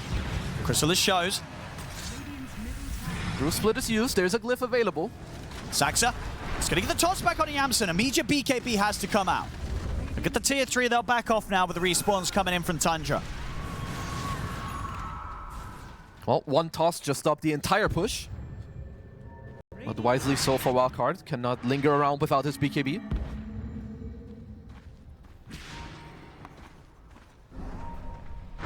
Bit of breathing room for both teams. We might see them both calm it down a bit whilst each side has got these 2 buybacks on cooldown each for 5 minutes or so. Roshan to be potentially up soon. It's gonna be a big one, especially with the cores who don't have a second life with their buybacks being on cooldown. Double Daedalus on Crystallis. I hope he will eventually not forget about the shard. It's still a very good one. You've got a lot of these supports in the backline that you would love to bring in if you're the Conquer here. Yeah, it could be pretty disruptive, especially with the BKBs all down to the low duration. Let's see Wildcard for now with big respect. Smoke coming in from Tundra. Now Wildcard fully prepared for this sort of play.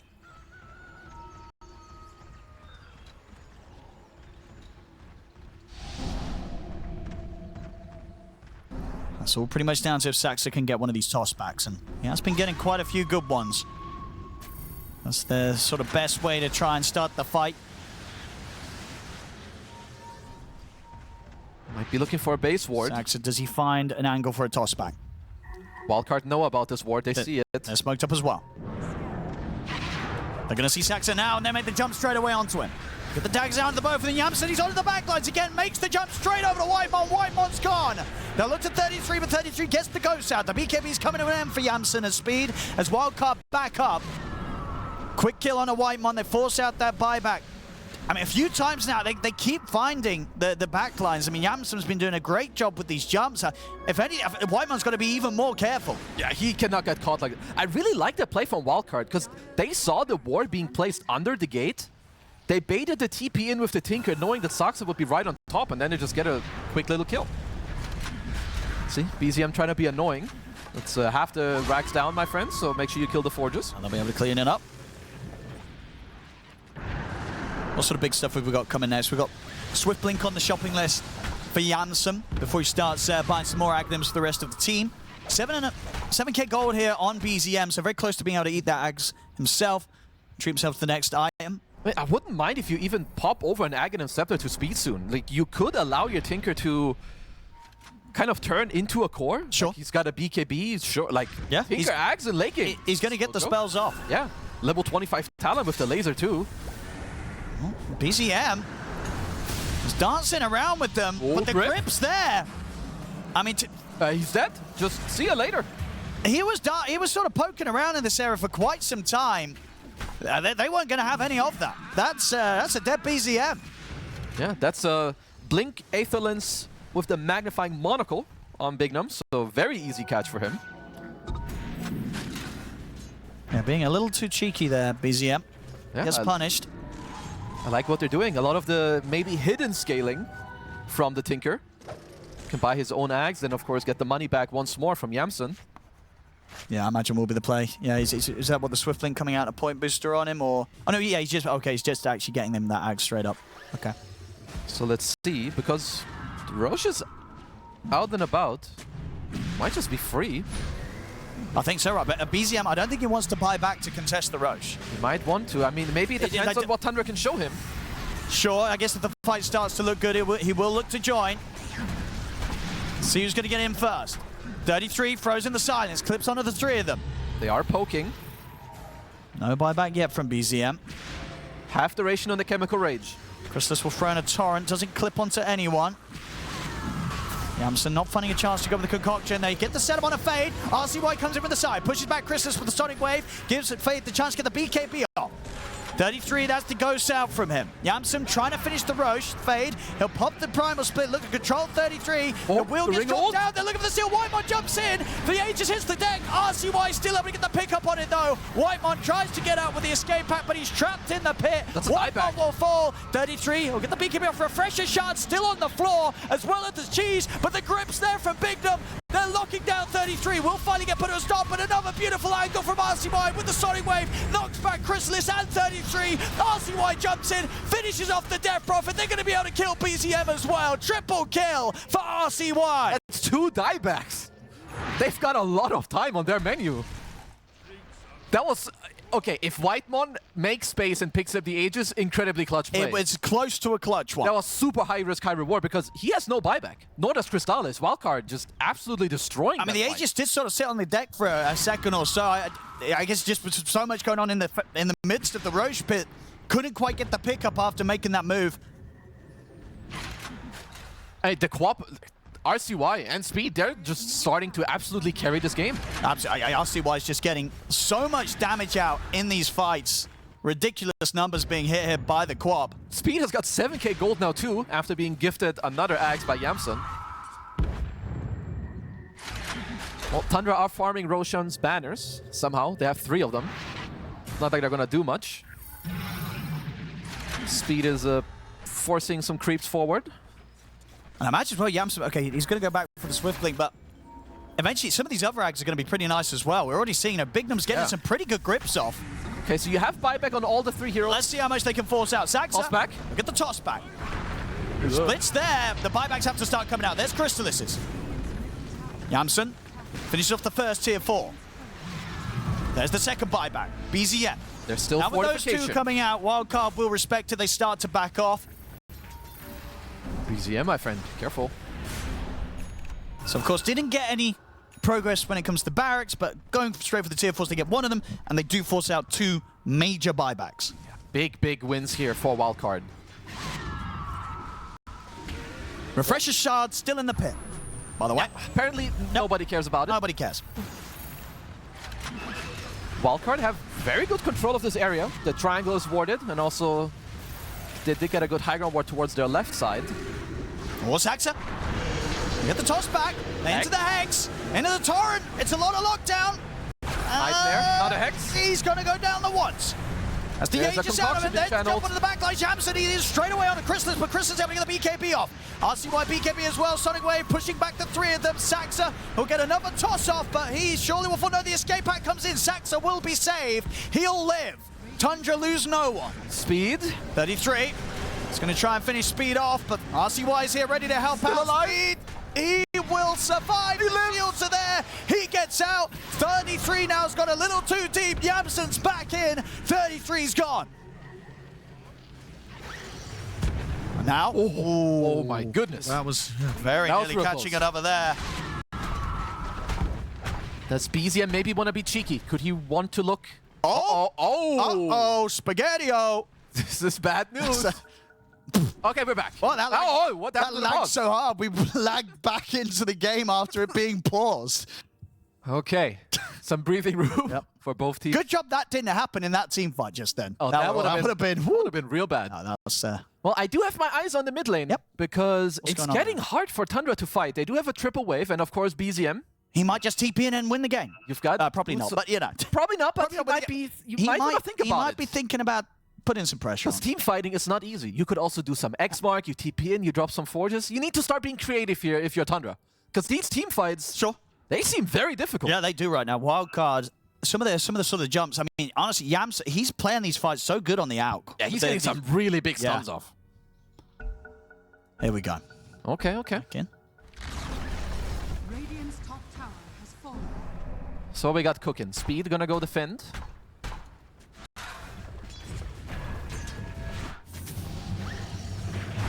Let's try him with the wave clear. Lots of damage. And look at the tornado setup here on a fade. BZM has to put the BKB there. Gets terrified as soon as he sees the quad. Fades in with a push. Okay, we've got the split. Crystallis, not easy to get off a Tidebringer hit. Saxa, toss back. Get the toss back. 33 still holding off on the buyback for now. There's no BKB yet. The racks are full and Cataclysm's there. They're going to cut out to the side. The Sleep's able to dodge a lot of that damage here for Yamsum. Sonic Wave on a Crystallis. They've got the Tornado, EMP down on the Alchemist, the Hex as well. Toss back into the Meteor Deafening Blast. That's Yamsum gone. They will manage to maintain half of the racks here on the top lane. See if they can get more. There's going to be the buyback from Yamsum. Chinese TPing over. Wildcard. Not going to get the catch on a BZM. Turns with the Tornado on a fade. BZM is fine. And Crystallis, he'll TP out. Minimal HP. Does survive. What cancelled the grip there? Let's have a look at the replay. Did I miss a tornado that clipped him? A torrent on the ground? Did he do it himself? Find out in the next episode. Yeah, because that was a grip on what happened? Invoker without a buyback. Yeah? Something must have stopped him. We'll check into it. Was it a silence from the DP flying in? Or? I don't think so. Well. I don't know. He either did it himself or I'm blind. But let's see. Fade. Careful, my brother. Oh! He's not got split for 15 seconds. He has got BKB. And he has got friends. The backups arrived. RCY straight in. And with the Sonic Wave on a Saxa. Okay. Well, they're throwing the Nullifier back the way of RCY. He's in again. Of a Tornado, throws him up in the air. Self-Yule's trying to buy himself timing on the tiny Saxa's able to get the Yules in to blink away. He escapes. Jump forward from RCY. He wants to keep this going. Gets the dagger out on a BHZ 33. The Sonic Wave back onto the 2 and the BZM's gone for 2 minutes. 33 gets the BKB and the Exorcism off, but he's so low. RCY continues to throw out the dagger spam. 33's trying to heal up, but RCY's hot on the chase. Stays on top of him. Will get thrown up in the air for now, but 33's surrounded, controlled. He'll go down. 2 cores dead without buyback on Tundra. That's huge. Okay, they do have to go back and defend, but this is a 3v5 push that they can go for at just any time. They should be able to get so much done here, surely. 5 versus 3. Crystallis and Sax are trying to stop. They get in with the setup. Yamsum ready to go if he sees a target. Can't quite get it. I mean, they're just trying to do their best here, the 3 of them, to slow this down. RCY ready to start bullying them back into the fountain here with the Sonic Waves. He's got to be careful and toss back to Saxa. And RCY just pressuring them, getting the space for the rest of the team to close this one up. The fortification will come out. But as it comes to an end, Wildcard, they'll be ready to push this to a game 3. GG's called. Wildcard take game 2. Really nice performance with a great comeback. I have to say, even myself, I underestimated the outcome. 3. Thank you very much, GVS. Game 3 time, the deciding match here between Tundra and Wildcard. Kezu, what do you make of these lineups? I kind of like both of them, not gonna lie. I think this is gonna come down to execution more than anything. Don't really prefer one draft that much over the other. Maybe a slight edge towards Tundra. Not fully sure, but Wildcard have good tools. You've got minus armor, you've got some good team fighting with the roll, you've got the Requiem. Bignum gets his hands on the Bane once more. So yeah, I'm just expecting a good game with lots of brawling. That's what I want. Yeah, no, absolutely. And both teams here with these sort of lineups, they're definitely going to be down to bring in the action. Now, one thing for sure, this is not going to be a game where we've got 2 heroes on the same team farming a Radiance, right? No, none of the Radiance stuff. None of that. All about the beating each other up instead. There's 0 Radiances in this game. Yeah. Unless we see some We've had enough of those crazy today. stuff. Oh. Let's see. Bignum fishing for a sleep one more time. The battle begins. Looks like just a good old-fashioned... Is it the 2 for 2? No, Oh, a they've got the 3 of them. They got down on the bottom one there. Easy for USA. Well, 3 for 1.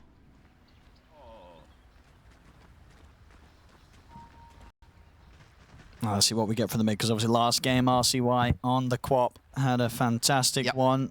We heard the panel a little bit mixed on sort of the vibe of coming in with the tiny last pick. Do you sort of agree with that?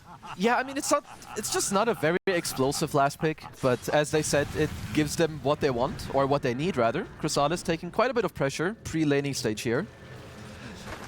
You don't really have the same pop of potential as a Queen of Pain. No.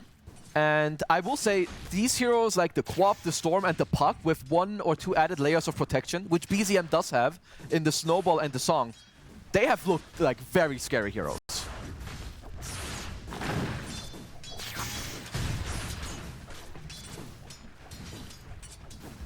BZM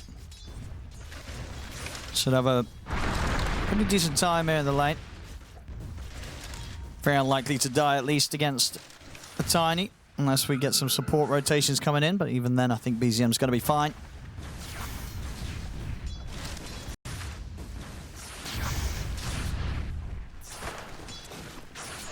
And on the side lanes, 33 on the DP again. Do you think that any sort of difference on the outlook of this game as the Death Prophet? Maybe a slightly slower game for 33. Wildcard's dual lane is quite strong with the SF and Jakiro. If they do step out of position, of course there is pressure. Tusk can always make some stuff happen. I would expect both of them to be happy. Both Yamsam and 33 to get what they want. We'll see if Saxa can be the X Factor. And at the moment, do you sort of enjoy the SF more in the safe lane compared to the mid? You know, where do you think this hero does sit better at the moment? It's quite game dependent, but this is a pretty good game to like just sit on the range, get out the right clicks. You're good against the gyro, you're very good against the DP. So in this game, I definitely prefer it within the safe lane. Especially with a Pango to also buff it up with the minus armor later down the road.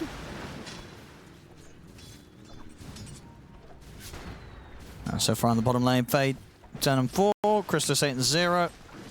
I'll just get those few extra denies in early on whilst the gyro's right click ain't too crazy. Well, looks like the type of early game where every core will kind of get what they want. Should lead into a pretty aggressive early game. If everyone kind of gets the tools that they need and want. Because bottom, Naga Gyro, just lots of harass. But if you're the Pango, you're going to work on a Bracer.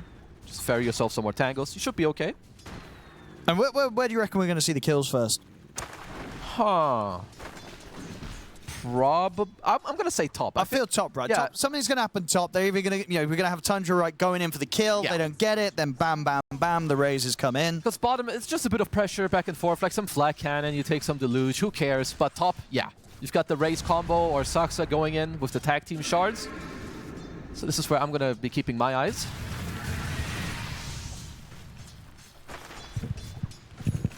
I've got level 3 on 33. It's not quite hit there by... They did get the Lotus, and this is quite a big deal. The hard camp pull will give them a pretty good position. Something you desperately want when you do play a lane with Tusk. So now's got the level 2 raises. We're good to go now. Nice dodge by Saxa on the dual breath there. And 33 was able to snipe the large neutral creep.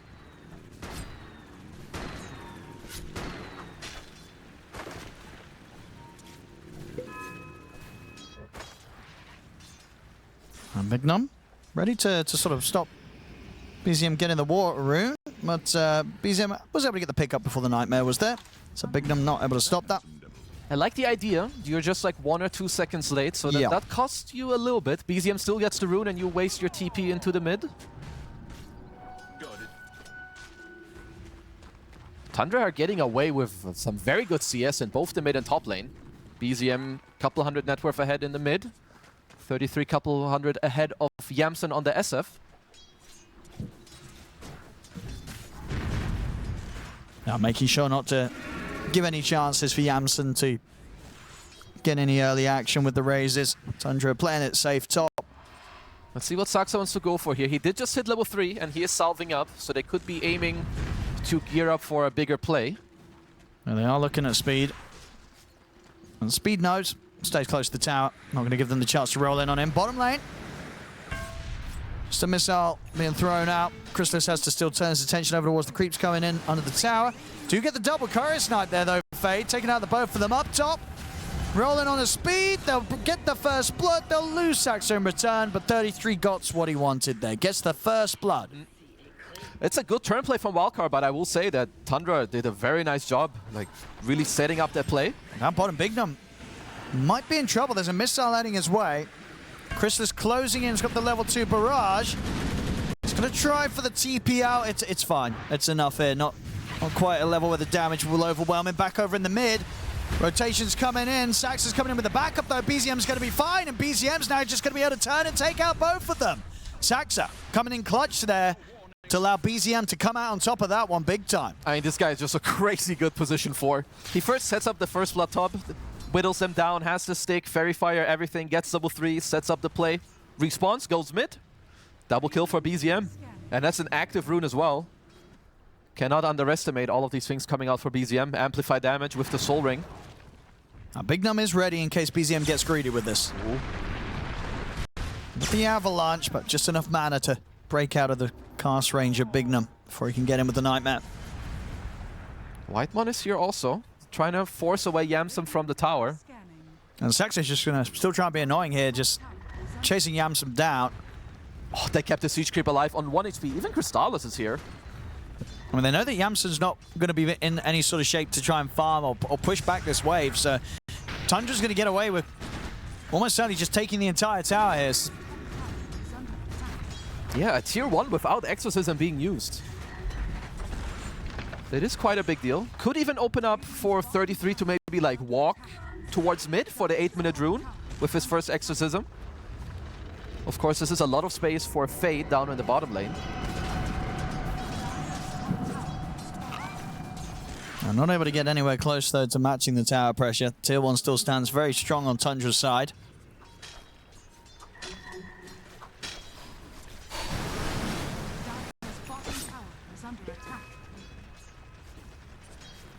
They did talk about the importance of the active runes, and I absolutely agree. On the 8-minute mark, might want to see both 33 and Fade walk in towards the mid to help out their mid laners. Yeah, you don't want to let BZM keep getting these. Absolutely not. Now looking towards Crystallis bottom. It's for the Nightmare, seeing if they get any sort of TP reaction. Nothing's coming in, though. They don't quite want to pop the roll here, as just kidding, they didn't even skill it. Oh, there's the Exo. The speed, trapped in the shards, nowhere to run. That's a good move. Mid lane is pushed in. There's a shield rune at the bottom. Looks like Whitemon is on top of that for now. I mean, they're getting a lot done with this early game. Fortification will come out from Wildcard.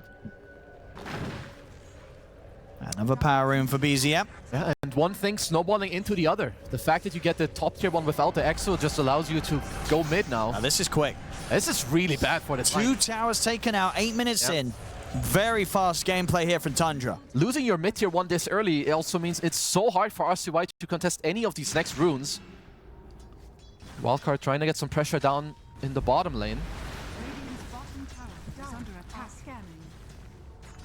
I'm surprised you don't have roll skilled here on Pango. I don't know if this is some new meta that I've missed out on, but just wants to get some more pressure in his own lane for now.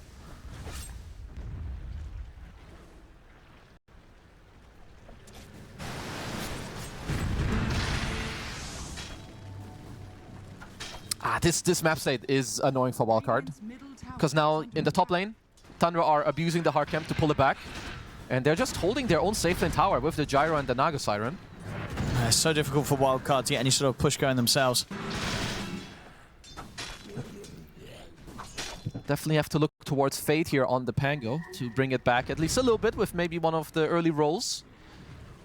See if they can use that to good success.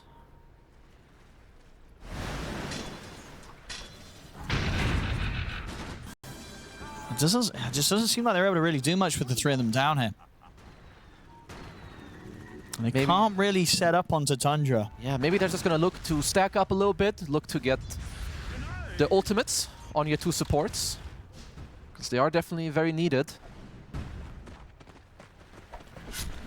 Whiteman doing a good job at least breaking the hard camp stack.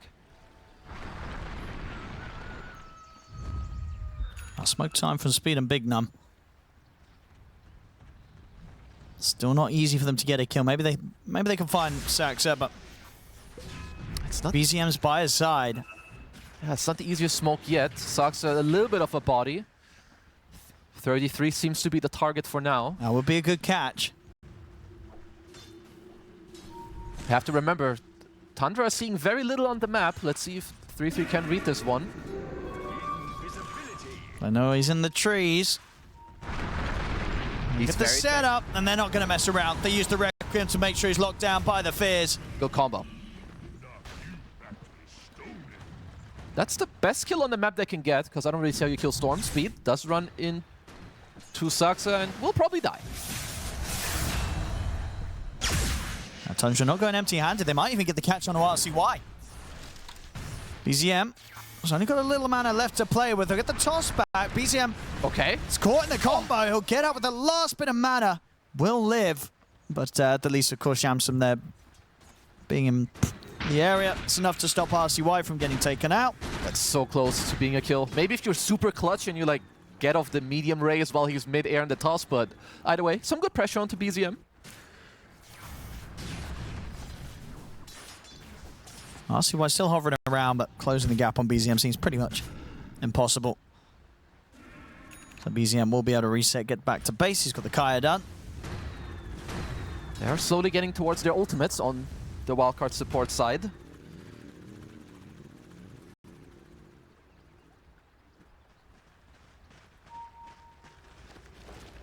Looking at the mid, they've got both supports, this Axtra and White Mob.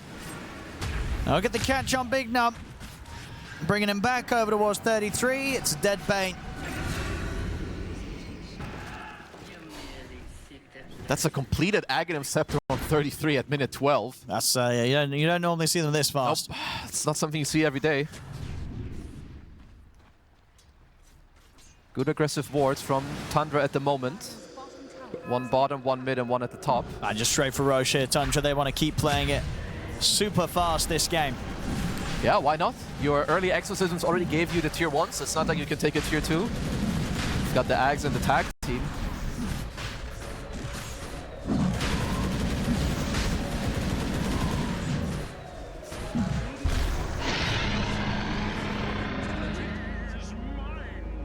Very, very fast moves from Tundra in this early game so far. Wildcard not falling too far behind on gold. Still able to keep 3 cores in a solid spot, and it is Crystallis that's slightly behind those.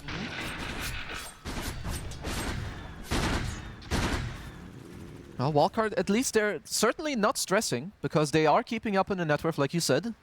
Doesn't feel like the easiest game at the moment, but it's not like they forced any unnecessary moves. They are closing in on the blink on RCY, and they're getting the defusal on Fade, so some timing's coming out for them. Radiant are scanning.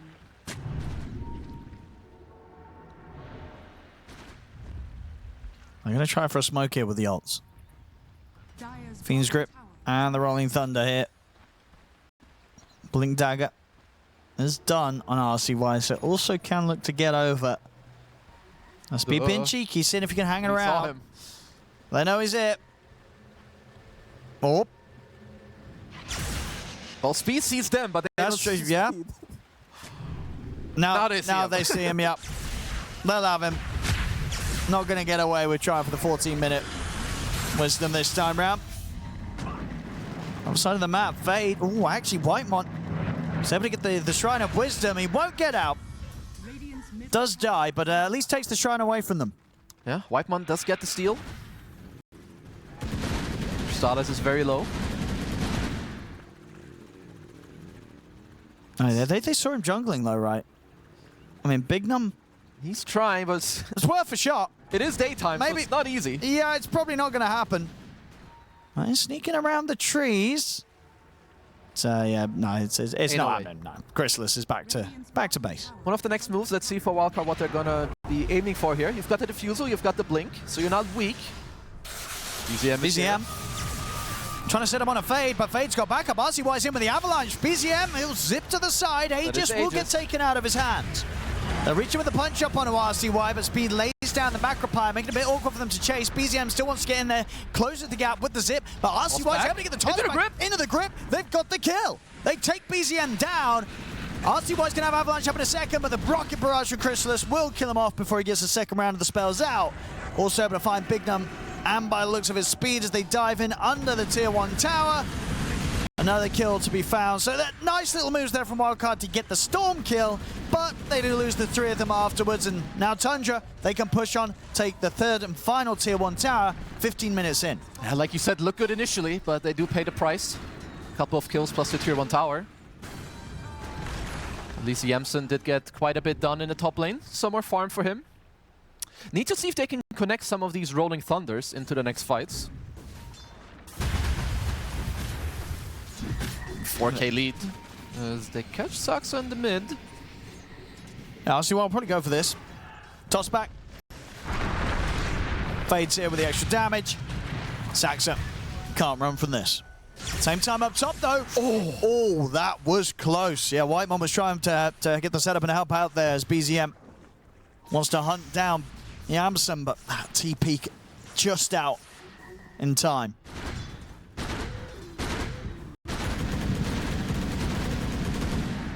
Blink completed on 33 as well, so that's a 2k HP DP with Aghanims plus a Blink Dagger. And well, if stuff goes wrong, you've got the Snowball save and the Song to bail you out also. Oh, we've got the roll on BZM. Super low mana. So any help coming in? There is Saxa trying to step up, but he gets caught by the Nightmare. Whitemon's here as well though, so BZM's fine. He's able to actually just turn and get a kill himself. Could not punish the Storm in time, despite him having minimal mana. See, Fade should be okay.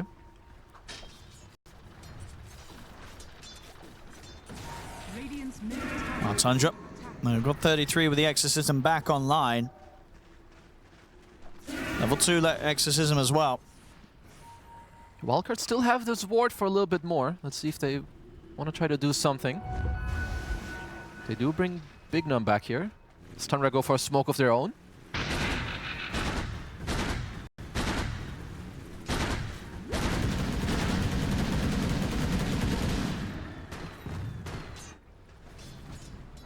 Saxa. That's the catch. Silence comes in on towards Bignum. In turn, they're ready to jump back in. They get the setup into the grip. They've caught 33. He's surrounded. He's healing up, though. Not healing up enough, though. 33 does die. Zip forward. BZM wants to clean up. He's going to be able to get Fade. Turns his attention over towards Speed, but respects RCY. Doesn't want to try and fight on whilst the Tiny's there. Wildcard getting that good grab and able to take down 33 through the Exorcism. Very big kills for them. That's the top net worth hero in the game. And you get his big cooldown out of him also. Still very quiet game for Yamsen, but his net worth keeps shooting up. Just keeping up. RCY is going to be everywhere now. The bot's online for the Tiny.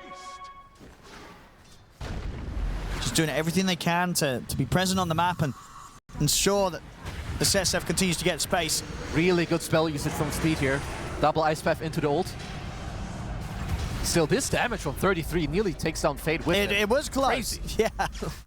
That Pango, of course, did end up dying at the end, but indeed nearly died before 33 went down himself.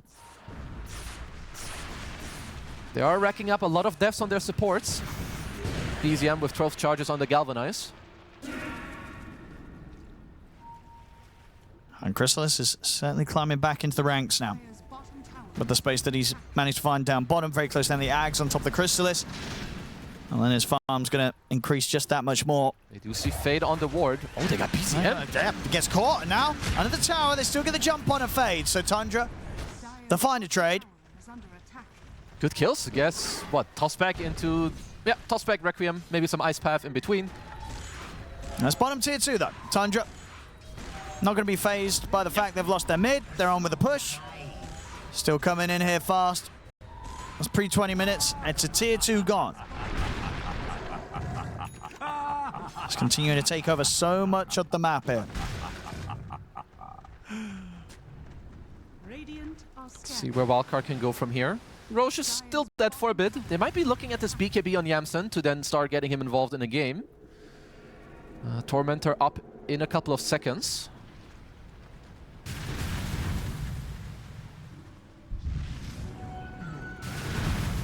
It doesn't look like Wildcard are going to fight this. Tundra, Tormentor's all theirs.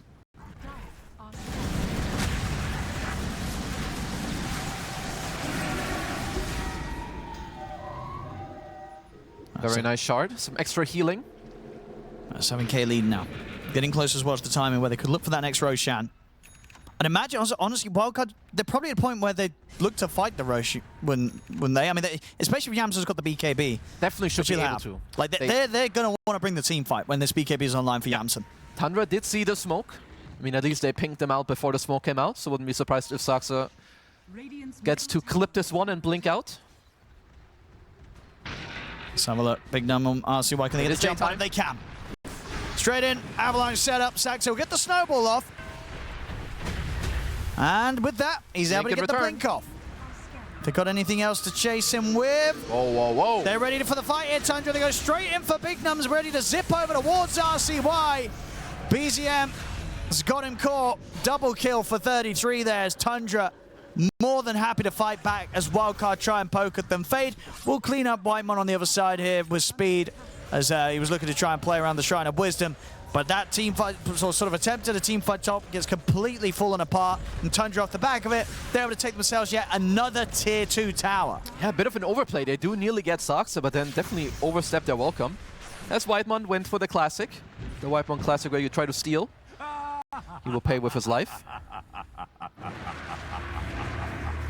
He's got the Ags completed on Pango, so Fade, he is very strong. He's not really been in too many of the team plays just yet. I think that will have to change for them soon if they want to strike back in this game.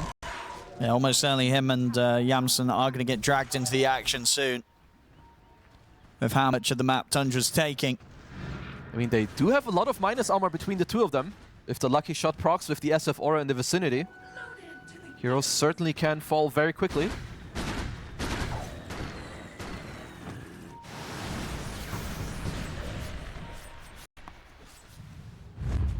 Here we go, Wildcard. Gonna hit out with the smoke. Same time though, Tundra. Also ready to fight. Smoke on smoke. And Chrysalis is sort of the bait right now. The scan has been hit though, so Wildcard know that there's backup behind him. They're gonna be scouted out here by the illusions. And they'll know that Fade won't be alone. Well, in the meantime, 33 is getting a bit of space in mid, and he's finishing up his BKB. Yeah, he is so scary. Yeah, this does seem like a difficult game to kill him for a BKB. Yeah, you'd need the whole roll on him and SF right clicks. But need to remember, there's a song to start healing him up. Potential snowball save as well. And through the twin gate they go. At the moment, just BZM playing on the top side. Wildcard could look for a couple of tossbacks again. Of course, you always have the tossback Requiem combo. See how much into a grip. I mean, is BZM going to sense this? It's a hard catch to find for Wildcard, and one that looks to not be happening. Yeah, BZM's already back over to the mid. I mean, the fight is going to be around Roshan. I hope that Wildcard are aware, because it does die fairly fast. It really does.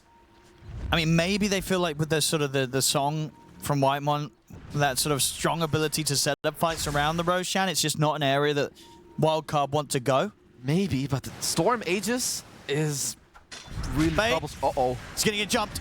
He's gone. This ward has really paid off big time in this game. Yep, pretty much full duration coming in, and they're going to get this tier 2 as well. So 24 minutes in, all tier 2s taken away from Wildcard. Definitely one of the earlier timings you'll see from a team.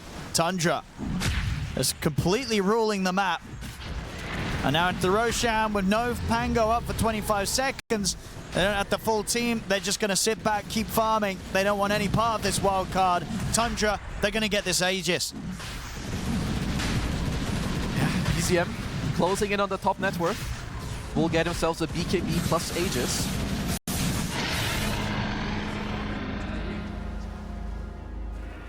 Yeah, Wildcard very much just trying to play it cool and wait until they're super sure that they can turn up and present themselves as 5. And Yamsen, he's got the Hurricane Pike on top of the BKB done, so the defensive items are secured here for the SF. BZM showing top. He's going to zip into the trees, see what he finds. He's able to clear out the 2 supports, able to dodge the avalanche as well. Gets the pull in, but the Fiend Script's there. Immediately cancelled over the snowball, crossing over the 2 of them. Speed will fall. Bigdom's in trouble as a missile's going to be heading his way. Cooldown as well. They've got the song ready to surround more. They're trying to clip Yamsen. They'll settle for RCY.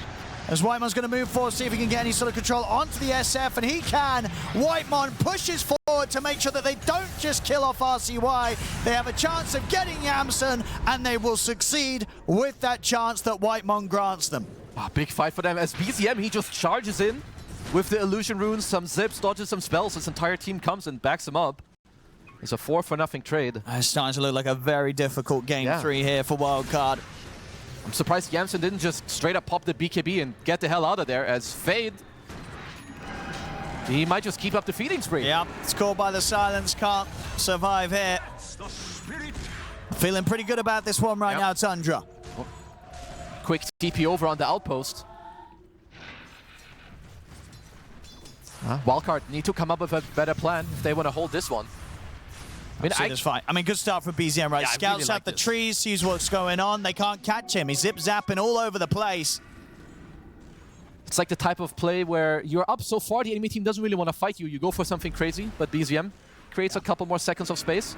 As we saw here again, just Whitemon, just great moves from him. He knows the rest can deal with RCY. He just wants to make sure they get both of the big kills. Heads over towards the SF, gets him with the song and the drag back of the net. Massive kills for Tundra that start to push them incredibly hard and far ahead.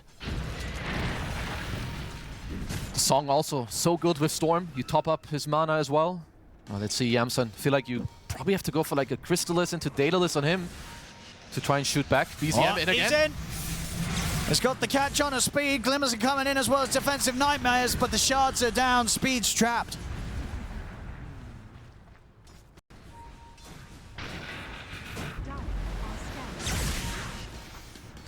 So 2 minutes with the Aegis.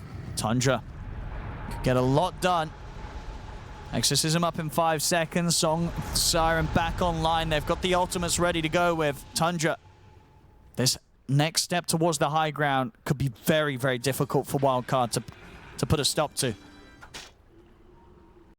They definitely need some bigger plays. Maybe they're starting to rely on some tossback Requiem or a huge roll from Fade. It doesn't have the blink yet on the Pango. It's been a little bit quiet from him. They do spot Yamsen and Bignum walking through. Oh, I've got the sleep set up. They do have the grip. Okay. All right, not the Requiem. It's not enough damage though. And Yamsen, can he stand his ground against the 2 of them? He's trying to. Nope. He cannot. Has to run. will survive. BZM and Crystallis don't overchase here, knowing that the backup was coming in for Yamsen. So Yamsen will at least survive. BZM actually is ready to go back in. Yamsen's still so low, he might just tick out.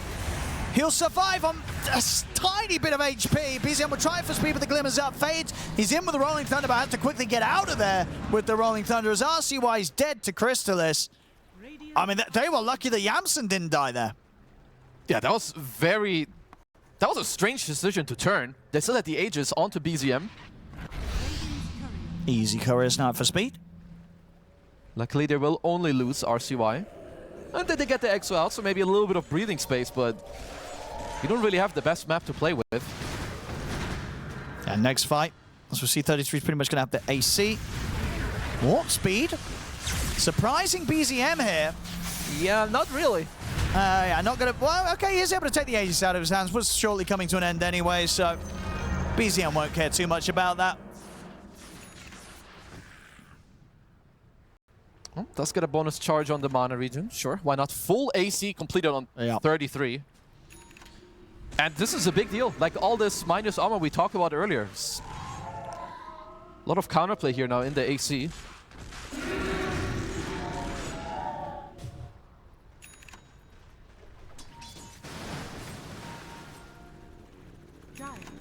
Full satanic. It's a killing Crystallis is going to be pretty much impossible if he gets to press his buttons. I think they're already having issues killing these heroes as there's a sleep. Fade's got to roll away from this.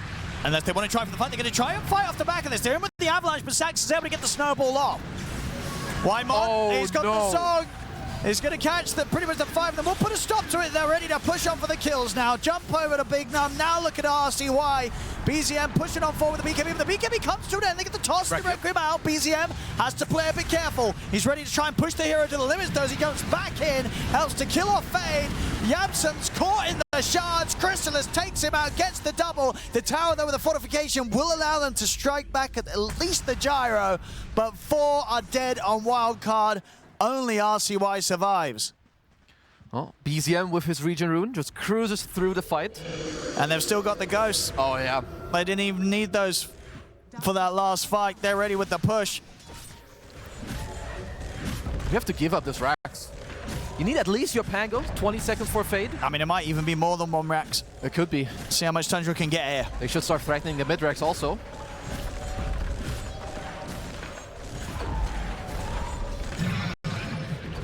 $33 straight over to it. 20 seconds still without Yamsen. Uh-oh, Big Num in trouble. He's going to find him. BZM. He's dead. You can't hide from this storm. As the mid-Rax. Tier 3's gone. They're going to swing over kills. They're going to look for Fade. He's able to roll up in time. Sax is in with a punch, though. Onto RCY. The shard's kind of tripping up Fade as well. Fade, he's kind of caught in them again. Trying to use them to his benefit to knock on a Saxa, but the snowball's up. Saxa, is he getting out of this? No way. He will die out. He makes it work for it. I mean, they've got the Yules here. Okay. Can they do anything with this? BKB's up. I'll just go straight for the BKB TP out. Fade, seeing if he can catch anyone else behind him, but the rest of Tundra at a safe enough distance, they'll back off. So they do manage to hold at least the second set of racks mid. It's a decent hold, but be careful. BZM is around and they have full vision all around. Uh-oh. And they're just straight on Yamsen. Walking down the mid lane, he'll get the BKB off, but he's already dead. He did not expect them to make that sort of quick play back over towards him. He was just walking straight down mid. I mean, look at all the vision that Tundra have outside of the Wildcard base. Even with 33 not being in this fight. Yeah, that's a painful death there on Yamsen. Absolutely. I mean, they have full control. Like, where are you going to go? Sure, you want to walk out the bottom lane, they'll just walk at you there. It's a 28k lead now. It certainly is.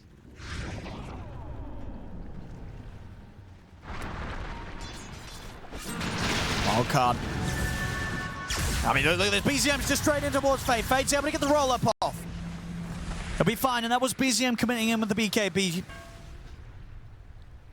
So a bit of breathing room for Wildcard, whilst they don't have to worry about the BKB on BZM. Let's see, can they turn this into anything? I don't know. It means they would have to leave the base, and even then they need some big moves to get a kill through the snowball save and the song. Now, all 3 cores of Tundra are just so massive right now. 20k net worth, you know, all clear, like a 5k advantage each. ahead of that of Wildcards.